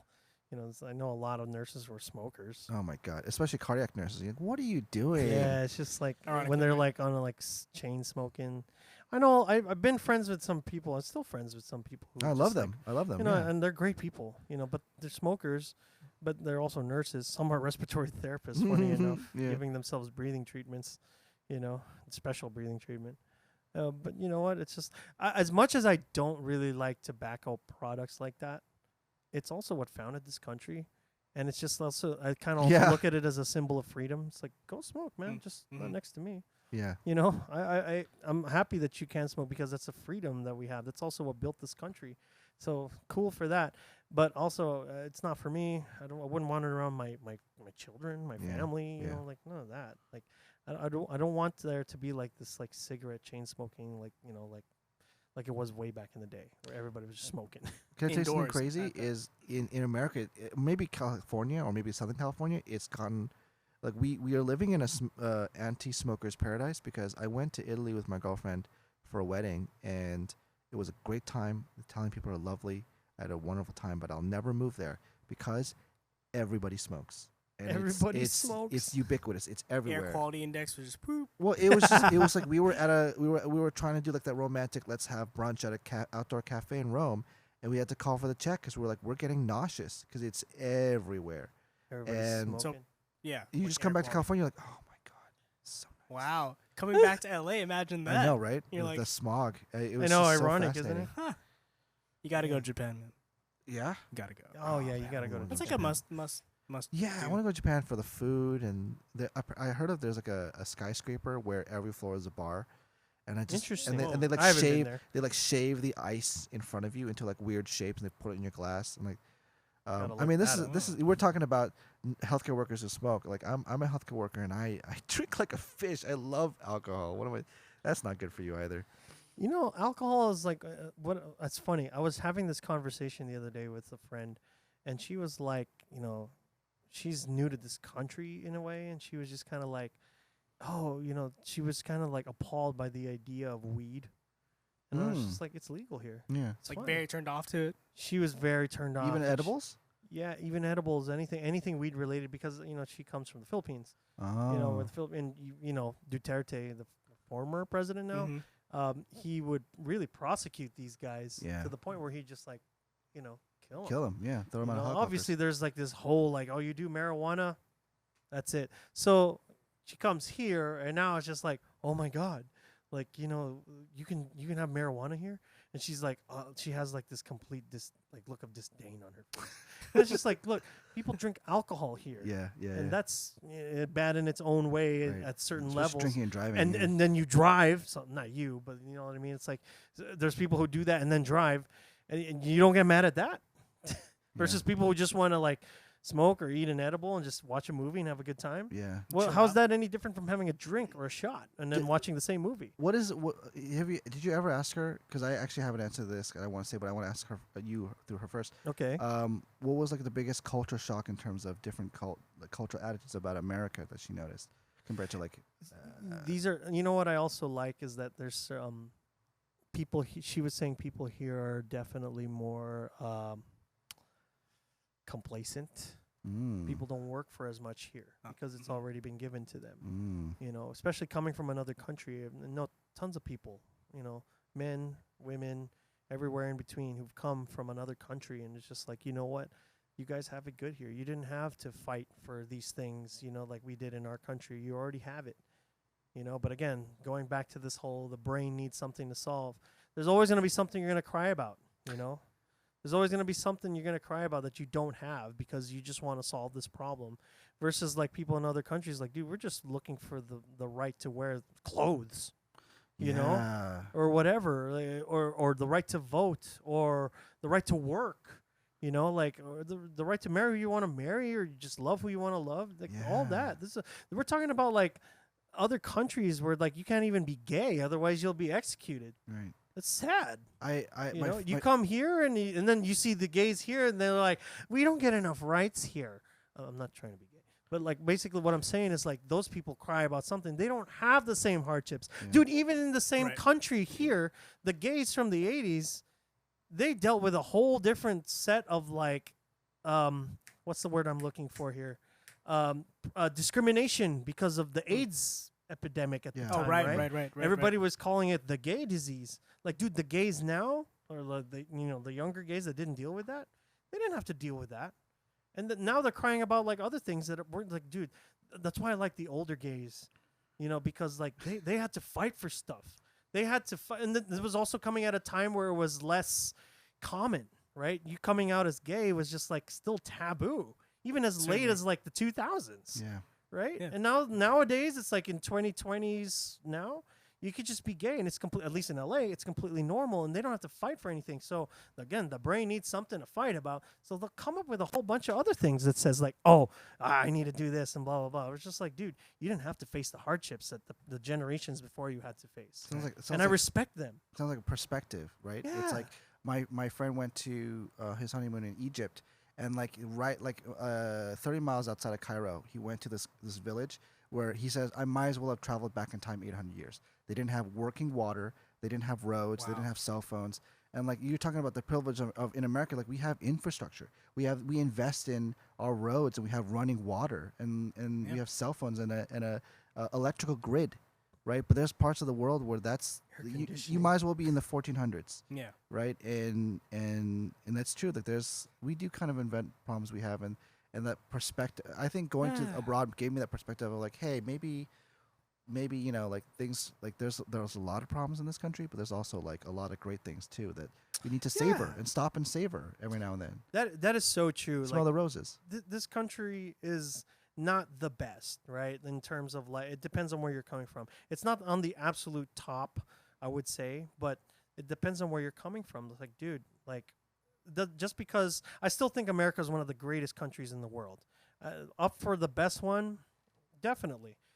But that doesn't mean we don't have room to improve. Sure, there's so many things that we can do better. Good. And there's so many things that we can do. Like, we can solve this homeless problem, man. We just choose not to, I feel. But I feel like because it's a cash cow. It's a cash grab. Yeah. we'll pretend to help the homeless, and then the bureaucracy takes over. I want my cut. I want my cut. I want my cut. The homeless are still there. I don't want to get too political, but I agree with you. Like I read something like between 2017 and 2021, the state of California spent $17 billion on like solving homeless, where you could no, just total in terms of infrastructure, giving money to organizations, stuff like housing, that. Housing. If we literally things. just put them in a 1-bedroom apartment with the current prices of 2017 to 2021, we would have put all of them into an apartment, right? Like we just spend so much money, and like you said, we don't. It doesn't really feel like we have much to show for it, right? People I don't understand. You said we spent 17 billion. billion, and why do I still see a lot of homeless people? I don't get that. Right. And then they'll give you the rigmarole of like, oh, well, that's because they don't want to follow the rules of staying in a house. I get that too. You know, like you're homeless, you can pretty much live your own life and your own rules. Why the hell do I want to live in a place where I have to go to sleep by 10 and don't do drugs, which is probably the most important. I can't keep all my trash, right? I can't, keep my certain pets who have fleas on them and can spread disease, right? Like these rules make sense to me. Right, and I get it. Like you said, it's like you don't want to follow rules, but we have this problem where a lot of people are suffering. This is not okay. Yeah, 100%. And then there's also I also think about my the friends and family members we all have who, need to go on a wheelchair, but they can't. They have to go into the street because all the sidewalks are taken up by people who don't have homes. Like, this is fucked up. I know. Oh, quite literally, yeah. This is fucked up, and it's like, what frustrates me is that we're spending $17 billion and we have not it feels like we have nothing to show for it. Like, what are we doing? I mean, there's some things, but it's like those guys, it's like all they did was build the house, but it's like nobody's living there. They built like these things, but again, those guys they're kind of like looking at it as an option instead of something that's mandatory. I get you can't force people. Yeah, we need rehab programs. We need job training programs. We need institutions. Some people can't take care of themselves. They became homeless because they were severely schizophrenic, and sure. You can't or just give PTSD, them an apartment. etc. It's just like the Joker. We can't just give them a home and say, "Oh, we solved it." No, this person needs way more. Maybe permanent 24-hour supervision and care. Like we've taken care of these patients in healthcare, where it's there's no system in place for them, and the street is not safe for them or for others. Like, what are we doing? They need to be off the streets, maybe forever. Like they got to be in an institution. This is not okay. Is the psych side of healthcare ubiquitous? No, the one of the weaker sides. Weaker? Like, what do you mean? Like not as funding? Bolstered. Oh, sure. I think mental health services in this country, especially mental health care, is severely inadequate and underfunded. And needs big problems. When you talk about the mass shooting crisis that we have in this country, right? It's in part, in my opinion, because we just don't have enough systems in place to really intervene and proactively help people. I went through this morbid rabbit hole where I looked up after the report that was written about the mass shooter in Newtown, the guy who shot the kindergarten in 2011. It was so horrible, right? And it's basically, it was just like a failure every step of the way, where his mom didn't secure her guns, the school counselors didn't advocate hard enough, the principals wrote him off, the psychologist didn't go far enough to say, hey, he should be having much more supervision. Like, everybody failed on a complete level. And but it did indeed start at home. Yeah. Mm-hmm. And we don't. I mean, I've talked to so many people who are like, I can afford it. I have the insurance for a therapist, but I can't find one because there's like X amount of therapists and X plus 2 million amount of people who desperately should get therapy because it's hard. Or I literally know of a friend who's like, I have the big generic health insurance provider of California, and all the therapists that I'm asking about don't accept this insurance, and so I can't afford it, and I need help. I'm going through a tough time. And yeah, we have friends and family to help out, but they're not trained or prepared or equipped to manage some people's problems. And To answer your question, long story short, yeah, man. Yeah. It's tough. It's real You know, tough. I have a different perspective on the school shooter thing, and Please go ahead. but that makes sense. I agree with what you said. No, though. you're right. I'm not saying you're wrong. I think it's a but complex issue. It's a It complex is, issue. and it is. I'm not gonna say I have the a different answer. perspective, Please and, go and ahead. this is it. I think, and again, what I'm saying here, I'm not saying that it's a bad thing that we have these things, but you know, let me lean in for this one. Basically, I think what happened is, over the course of our history as America, we have definitely propped up women to great heights. They're not oppressed. They don't have to wear a hijab. You know, like I'm just referring to other countries where women are oppressed. They can't vote. They can't be out in public. Can't they drive and stuff. They can't drive. They can't operate machinery. You know, it's like our medieval thinking. You know, tradition they might call it, but really it's just, at least in my mind, ridiculous. Yeah. We have that here, and women now can vote. Women can now get corporate jobs. Women can do all these things. That's a great thing. I think that's amazing. And especially over the course of this last century, women have transcended to great heights. And now we're also promoting this kind of culture for women. And again, I'm not saying this is necessarily bad, but to be strong, to be independent, you don't need a man. They're gonna get theirs and fuck You're everybody gonna else. get yours Yeah. and forget it. You can do whatever the hell you want, but you don't need a man. That's one half of this thing that I observe, at least in what I see. That's cool. If you want to be out in like halfway across the world hiking Everest, that's totally fine. I get it. That's totally cool. That's you. If that's what you want to do and you feel like you don't need to be in a relationship, I get it. Totally fine. The other half of that is, though, I feel like men at the cost of getting all these things for women, men have now started to become less masculine, and any attempt to become masculine is viewed as toxic. You know, it's like you can't work out because it's right wing. You can't look like you have a jacked body because, it's unrealistic. It's all this. Again, this is just what I see. So, like, what happens is you raise women up to this level where they feel like they don't need men, and they disrespect a lot of other men at the cost. And now you have men, you bring them down to this level where it's like, I don't get respected by women. I don't even get respected by my own peers because I have a gut, or because I don't do this, because I play video games. It's like we now start to look at all these normal things as completely like bad. So now you get a man who's not respected by his peers, not valued by women, and obviously doesn't have the social value. What do they want to do? Like, fuck the world. I'm going to shoot up a school. I feel like that's what's happened in the last 20, 30 years. Is or that just plateau. I'm not saying that women getting what they have is bad, and I'm not saying that just because you just decide not to do whatever, that you're just kind of like eating and just playing video games, that's bad too. But also understand that I think that's what creates these things. Like, I feel that people who shoot up a school are people who just don't feel like they're valued. We're touching on the same thing here. Yeah, no, right? I completely agree with you. Yeah. You're saying that they're not valued or they're not given enough attention because they have these maybe disorders, or they just feel like they need some help and they're not getting it.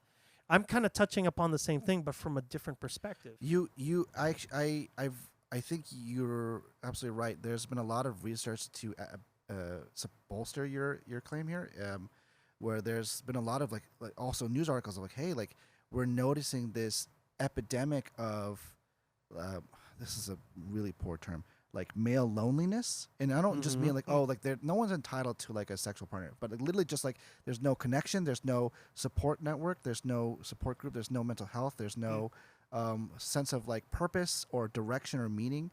So there's like a lot of young men, not just here, but like in China too, for example, where they're becoming of age and they don't feel like they have a job, they don't have a purpose, they don't have anyone who cares about them, or they feel like that, they don't have a partner or girlfriend or friends even, and we're all siloed. Yeah. And so like they're angry and they're just stewing in their own loneliness and depression and anger and shit. And you're right, like this is a big serious problem. And then when you look at all these mass shooters, they're all like kind of very isolated and very siloed, and there's no support there. There's no feeling of ownership of their own destiny, or the sense of what doesn't. You're absolutely right. Like I think there's a lot of conversations that's been happening the past 10 years of like, what does it mean to be a man, like a healthy man, a non-toxic man? Yeah, what does that even mean? Because it's like now everything that was perceivably becoming a man before is like now considered to be toxic or right wing. You know, if in a everything's very problematic, then you nothing's know? problematic. Like, if how can everything be problematic? Then it's like, okay, well then what can you be? Like, how can No, you? dude. Like it's like you can't say. It's like, and I think what ended up happening is after Trump became president, that's when the team sports thing really just skyrocketed. You know, where it's just like, oh, because he's chauvinistic or misogynistic, you know, grab him by the you know what, that you know, oh, it's just like, dude, that's locker room talk. A lot of guys talk like that, you know, but I'm not trying to defend the guy. I wouldn't invite Trump to dinner, you know. But the point here is just kind of like you can't say certain things anymore. You can't even say like she looks really good. You can't even say like she looks really good in that dress. Oh, you're a misogynist. You're a chauvinist. It's like you can't even say certain things. Oh, I like to drink beer. It's like, oh, you're this. It's like you might come to that. You're a drunk. You're this. It's like you lean one way a little bit, you're in the deep end all of a sudden, and that's got you. I feel that where it's like, on the one hand, like there needs to be a reckoning with like how we're trying to address misogyny and homophobia and transphobia and racism and all that stuff, but on the other hand, it's like maybe we should kind of give each other some slack here and lighten up a bit. I like that. Well, and air it out too. Yeah, talk it out. Just like just ease Talk up. it out. Yeah. Maybe just ease up on the gas pedal here of our self-righteous anger. Yeah.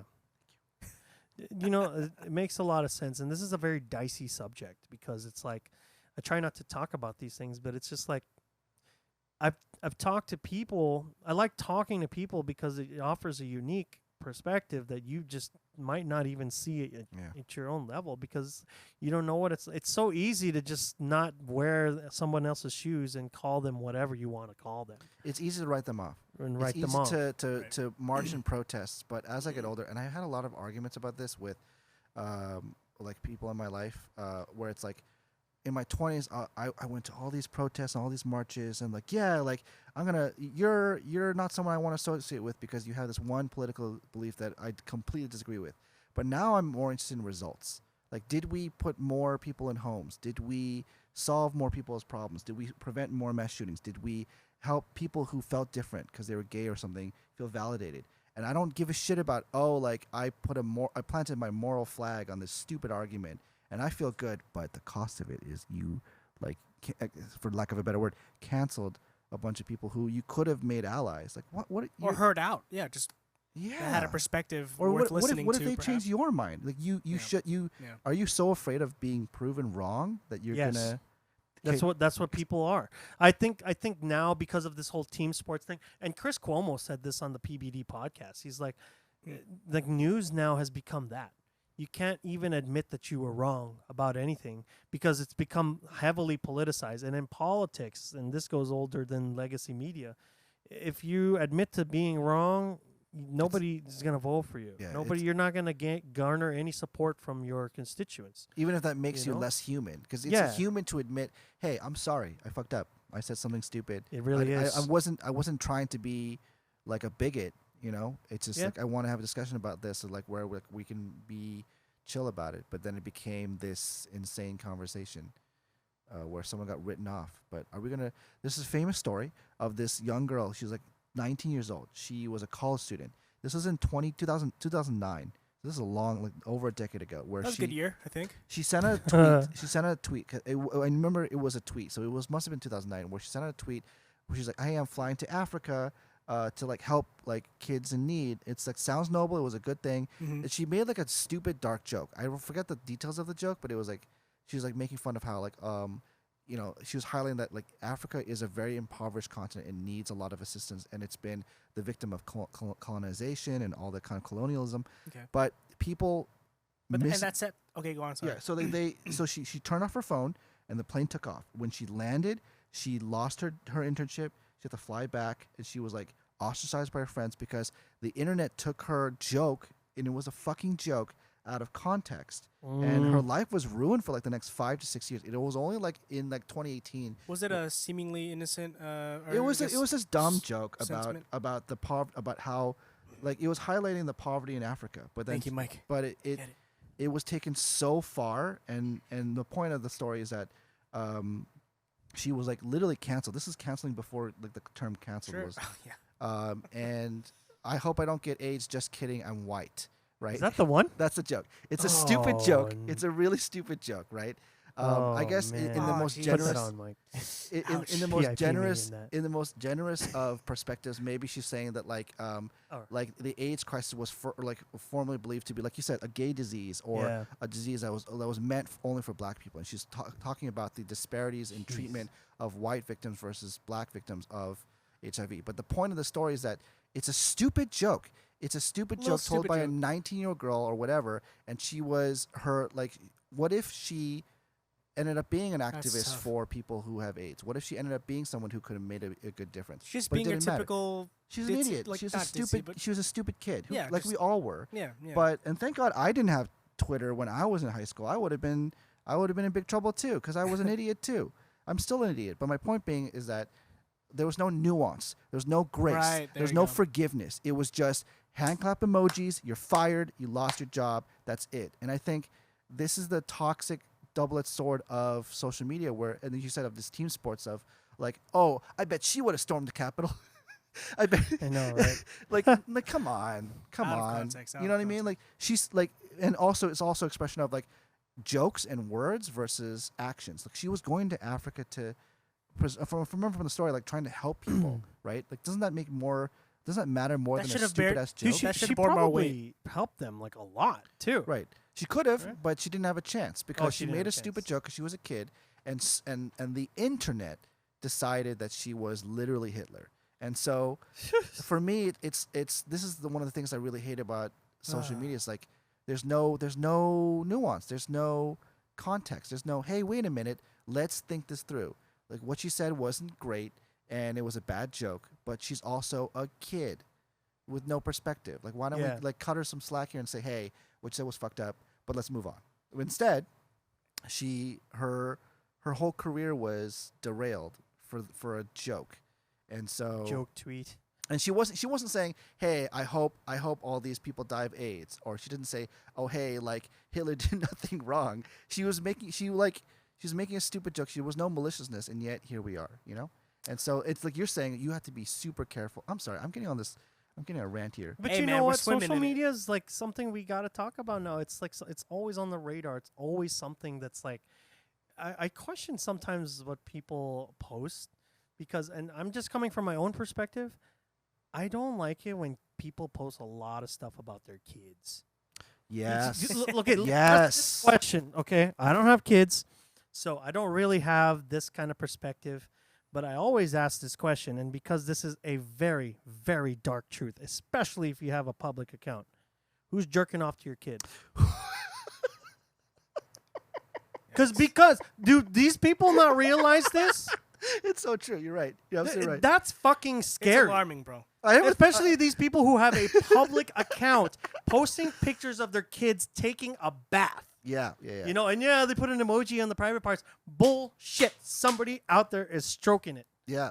Oh my God. That is fucking sad. It's the goddamn truth. Yeah. Oh, it's so cute. Nobody would ever do that. I have a private account. Yeah, like go through your private account and see who would do that. Yeah. That's so messed up. I also think that, like, if I was a kid, I'd be like, I didn't consent to you taking all this shit of me as a kid. That's the other thing too. Like, right? what if they don't feel comfortable? What if, like, I don't want to have a media presence at the age of 1, and now that I'm 19 or 20, like, it's just like, dude, now people know who I was way back then. And then they'll be like, oh, well, we can delete it, but you can't really delete anything from the internet. You don't own it. You don't own it. You don't own it once it's on Instagram, once it's on Facebook, whatever. They own it. You know. And then there's also the kind of, for me, the ick of is this about your kid or is this about you? Yes. Oh, it's ding, like ding, it's right like there. Oh, I'm being a good mom, this and that, or like my kid is so happy. It's like, no, you're just trying to prove to the world that you're a good mom. There's literally this story. This Mormon lady like was just arrested last week, and she was like, this is how you do parenting, and it's like. She was arrested because she was clearly abusing her kids. Like, one of her kids like fled to a neighbor's house with duct tape on his hands and ankles. And but like when you look at her social media post, you're like, how can I not be surprised by this? Because it's clearly not about her kids. It's about her coming off as a good mom to social media. They're using rationale. Now the kids are pawns in their game. That's so fucked Dude, up. some of these mothers actually like make their kids go through a transgender transformation or surgery transition. There you go. Mm-hmm. That's the word. And what if the kids didn't even agree to it? What if the kids are just kind of being forced to do it so that they can show up at dinner parties and say, "I'm such a progressive mom. My kids he wants to be called a she." It's just like, dude, what if the kid's not even happy? What if the kid doesn't want to do it? With a kid? What if the kid gets to 25 and just realizes, like, what the hell did my mom do to me? Yeah. Because that's also something that, I can't believe we're valuing like you as an individual can't buy a gun until you're 18 or 21 into some parts of the country. You can't go to military until you're 21. You can't even like rent a car until you're 25. Yeah. But how did all of a sudden we can let kids at 14 years old decide, hey, I want to be something else, and we'll give them all the drugs for it. And if you don't agree with it here in this state, you are abusing your kid. It just sets them up. Does that make any sense? I don't get it. I don't see how that law passed. I don't get it. But at the same time, it's just like, how do we even know that these kids know what they want? Dude, I tell kids all the time, why are you going to college? I ask these volunteers at these hospitals, why are you going to college? Oh, because I want to do this. Who made you want to do that? Like, nobody, even myself, I didn't know. Check. Sorry, guys. Sorry. I didn't even know at 18 what I wanted to do. I didn't even go take a straight path to nursing like some people did. Like, how the hell do you know at 18 what you want to do? And a lot of these people who take up bio degrees and whatever, they end up taking something else now. Now you're like, that's common, $150,000 in the hole. All because you didn't know. How about like other things in your life that's like life-changing surgeries at 14? I don't see that. Like, I don't think it's being pushed out there, that it's just like, come on, man, we all need to have a conversation about this. And I think laws are being passed that I don't even know that they're talking about it. That's how I feel. I don't feel like the people who are passing these laws aren't talking to other people.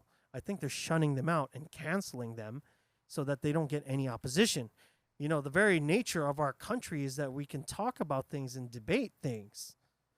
Hear the opposing sides and hear other, hopefully reasonable arguments and points of view. But I feel like now it's just like, oh, he offers this, he's a conspiracy theorist. Oh, they say this, you're just a nut of some kind. It's like you get written off or you get canceled. It's one of the two. And now we can't even just have a reasonable conversation. Yes, there are those people who are nuts, and there are those people who can be conspiracy theorists. I get that. And a lot of them are wrong a lot of the time, too. Like Alex Jones. He's wrong a lot of the time. But he was right about some things. Yeah. I think he was right about Epstein's Island. And that was a big one. But he's also blurting off all these things like, about COVID and blah, blah, how we're going to have lockdowns again. I'm like, I don't know about that. Well, we'll see. Yeah. Oh, boy. I know. We mentioned the C word. Oh, yeah. No. Now it's to make sure to go to blah, blah, blah.gov, cdc.gov for accurate information. No, we're going to have that red the mark. audio algorithm knows. It's just like shit. We're going to get canceled. But I just, again, it's just kind of like, hey, I wish we could just talk about these things. And I also wish that we can just kind of like be able to protest peacefully without being canceled. But we're not there. It's going to take a while to get there, I think. I'm just interested in results, and I don't think not just the text, not just words on a screen. Yeah, I think it feels great to feel self-righteous and to have that like badass moment where you get to walk away after you said something devastating. But in the big picture, like, it doesn't actually solve the problems. Like, are people safe? Are people healthy? Are people alive? Right? Like, I think in terms of what you said, like, if I had a kid and I said I don't want to, and said, hey, I feel like I don't feel like I'm the sex that I am supposed to be. I want to change. I would want to have that conversation with them. Yeah, but hey, like, let's talk it through. Let's see how you feel. Let's really figure it out. But I also don't want to like shut down someone if I want to achieve my goals here. Like, I don't want, like, I agree with you. I don't want to just like shut down the other side And why is there even another side? I bet there's so much more we agree with in common. Like I was actually thinking about like, okay, like if think about someone that I don't really like too much, like Trump. Like what is something that I have to give him credit for, right? Like the creation of the Space Force, withdrawing from Afghanistan. Like it's just thinking of the bigger picture and of achieving the goals we want to do, right? I think it's I don't know if it's helpful at all to be like, oh, you disagree with me on this, so fuck you, it's over. Like I'm never gonna talk to you ever again. That's shutting out. Can I shift into a higher gear here and talk about something I've been thinking about a lot lately, which is about space. I've been thinking about. So, are you familiar with the Drake equation, or the Fermi paradox? Look this up, Mike. The idea of rings a bell. Of like, okay, if the universe is so big, this is a bit of a topic change from being canceled, but it's related. I promise. We're in space now. If the universe is so big with so many galaxies and so many stars and so many planets, we're talking trillions and trillions and trillions of them, right? That new telescope that is James Webb, yeah, it is phenomenal. It's phenomenal. It's phenomenal. It's nuts. But then how come we haven't seen any evidence of any advancing civilization? And one of the prevailing theories that I've been thinking a lot of is, what if we are alone? Like, think about how devastating that idea is. Like, so the universe is only recently has the universe kind of entered a cooling period, especially in our galaxy. There's fewer gamma ray bursts that can destroy everything. There's fewer supernovas. The stars are still being formed, but it was much more volatile time in the past 13 billion years. So what if we are the first? What if we're alone, right? And to me, the point of this thought exercise of if we're truly alone is, holy shit, like we're talking about mass shootings and loneliness epidemic. For me, it's a reminder that humans especially are social creatures. It's considered brain damage. It's considered a war crime to put someone in solitary confinement. Like in prison, solitary confinement, they've done brain scans of prisoners who've been in them for like a month at a time, and they've seen visible reductions in brain matter. It causes brain damage. Being isolated from other people, Just from mush. from social interaction. You've seen people who kind of got super depressed and agoraphobic during the lockdowns, where they couldn't interact with anybody, and it kind of really did affect them mentally, because it does.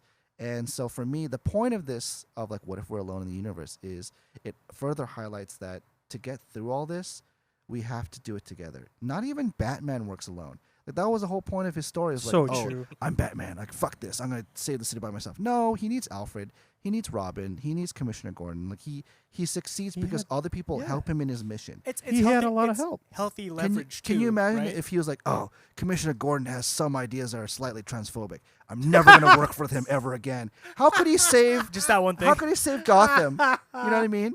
Or That'd be over. There'd be no series. can you There'd be imagine if Alfred has like just slightly bat-phobic. old-fashioned British views on like like women in the workplace, and Batman's like, I can't work with you. I have to cancel you. And like, can you imagine like Bane broke my back, Oh my but I can't God. heal because I don't have Alfred because I fired him because he just said something that if we just sat down, if Bruce Wayne sat down and had a conversation with Alfred about his views on misogyny, maybe, you know what I mean? But no, he canceled him. And now, and that, do you see my point here? Fired now. Do you see how I brought this back to my point being is that, like, I just think about space and think about what if there's nothing out there and it's just us. It's just barren rocky planet and barren gas giant after planet.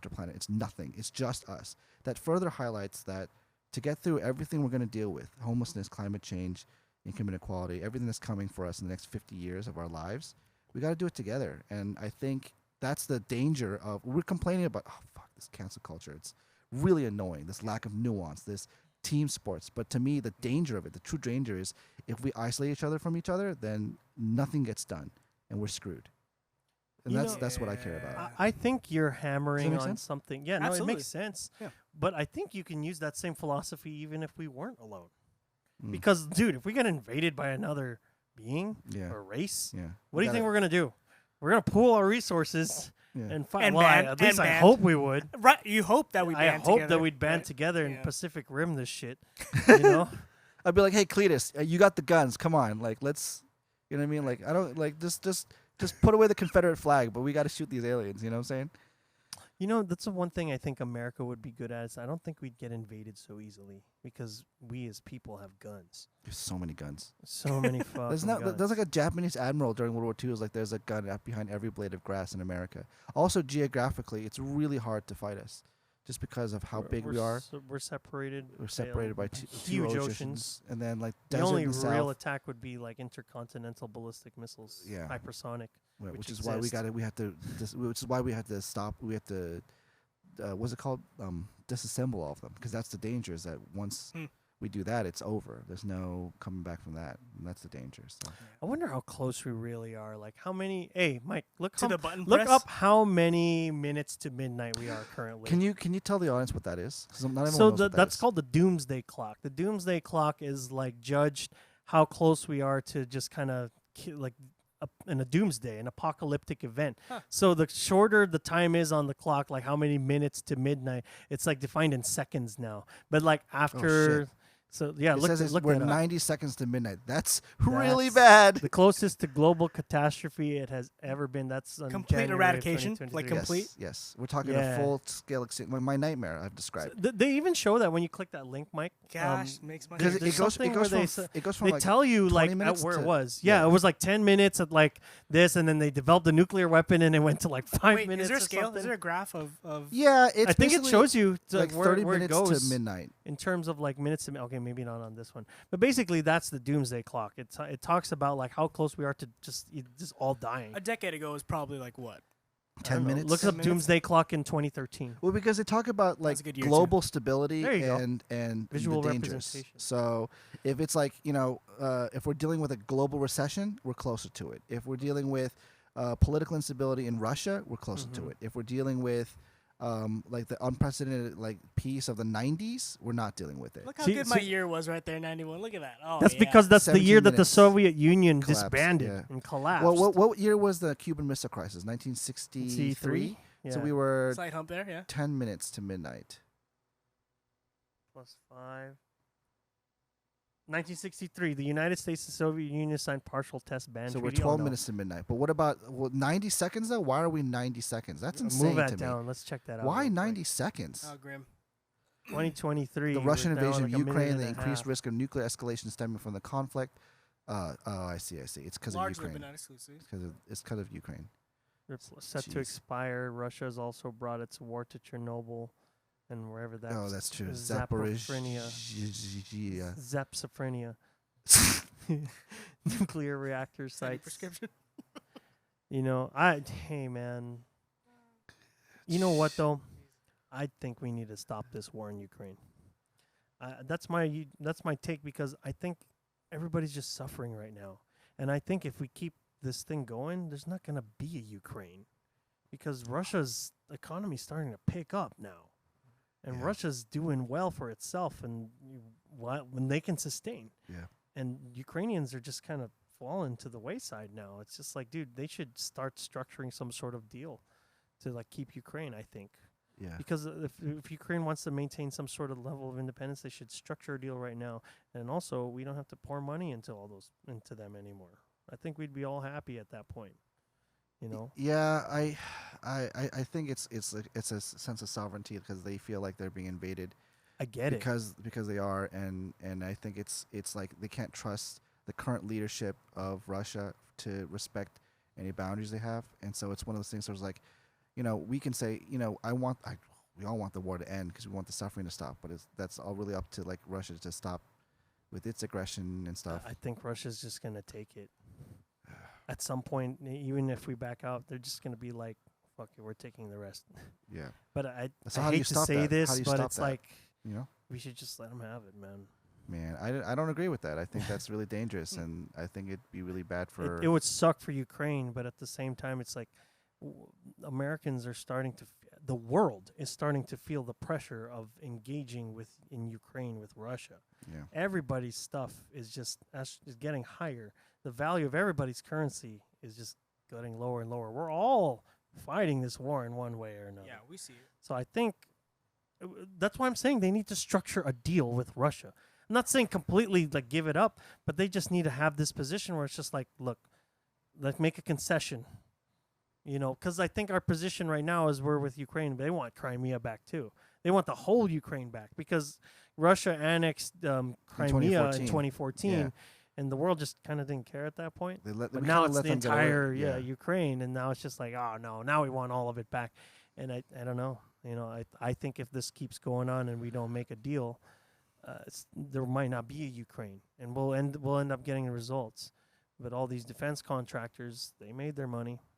They don't They care. already cashed out. They want to keep fighting because that's how they make the money. And I think a lot of these politicians on either side, not one side or another, are making money off of them, man. And that's why the war keeps going on. That's true. It's like the Stark Industries is in there, you know? Yeah. And of course you're going to want to keep pouring money into weapons because people keep buying them. Yeah. So it's so interesting, but I gotta say I disagree. I've been following this really closely, and it's complicated from a geopolitical perspective. But from what I understand, it's one of those things where we can't allow Russia to succeed because of the precedents it sets for the future. And unfortunately, the only way, if we everyone wants this to end, but the only way this can end in a way that's positive for everyone, including Ukraine, which is unfortunately the breadbasket of Europe. It does produce most of the grain for the rest of Europe.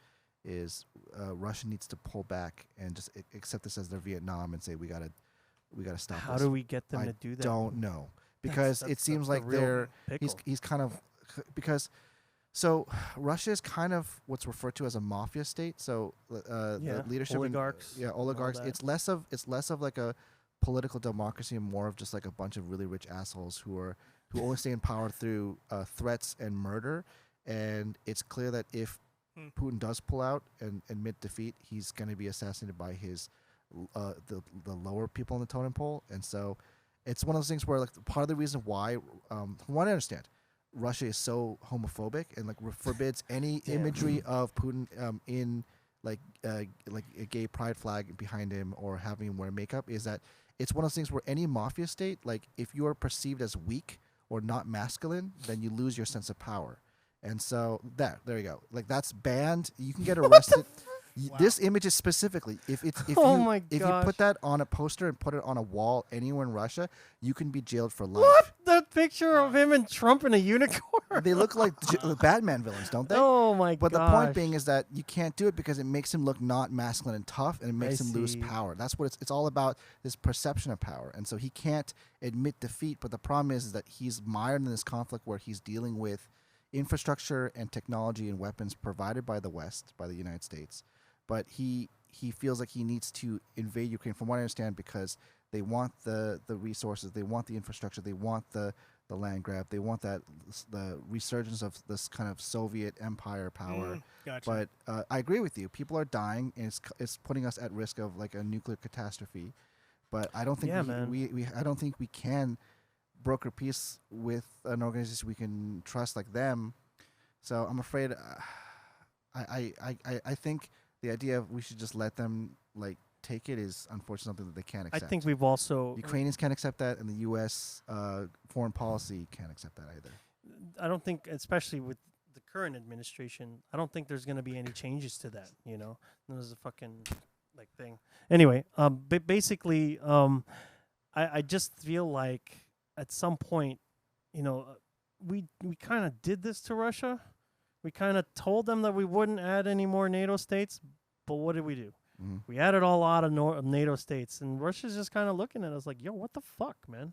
But they also parked a lot of their money in the West to influence our elections and kind of destabilize our democracies, to spread their money and to influence their control. So there's this kind of like back and forth, like in 2012, 2011, of like Senator John McCain trying to pass the Magnitsky Act of like, you can't accept your money anymore if you're like this, oligarch mafia guy in Russia when you put all your money in London or Miami or New York, and it just kind of escalates, Yeah, but I mean, again, I feel like we've cornered Putin into this.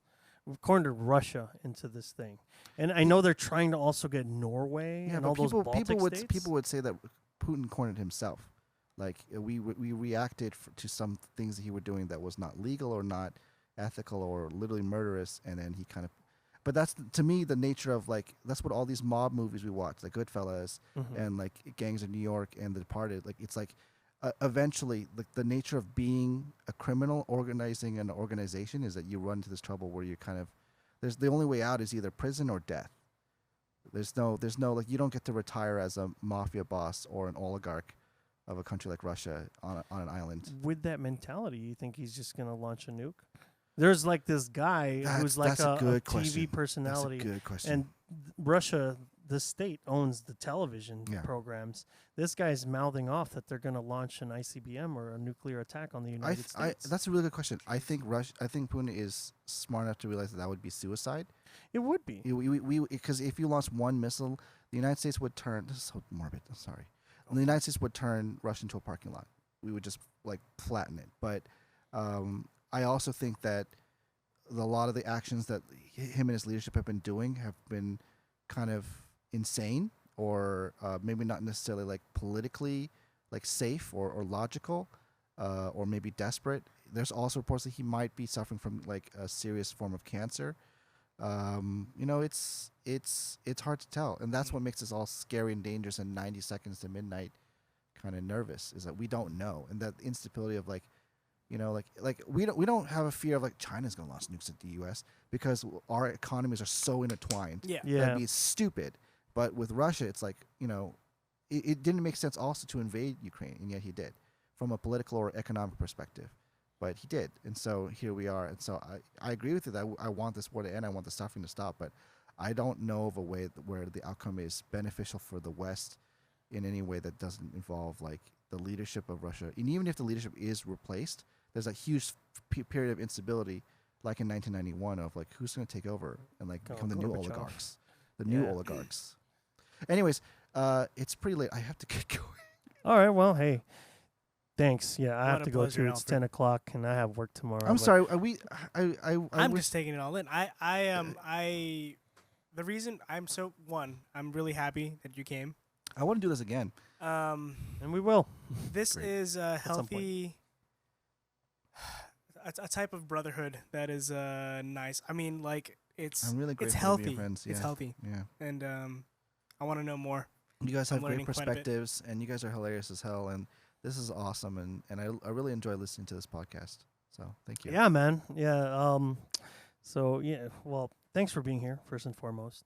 Yeah, we got places to go. I gotta go to work tomorrow, and then we have like stuff to do tomorrow night. So I need to get some shut eye. shut-eye, So. Thank you for dinner, and thanks for having me over. Absolutely. But now I'm gonna get the fuck out of here. Hell Bye. yeah. We're gonna go. So thanks for watching. Subscribe. All that. Until next time, guys. Like, comment. comment. Tell me you hated what I said and cancel me. Yeah, you know what? Hey, we're just people.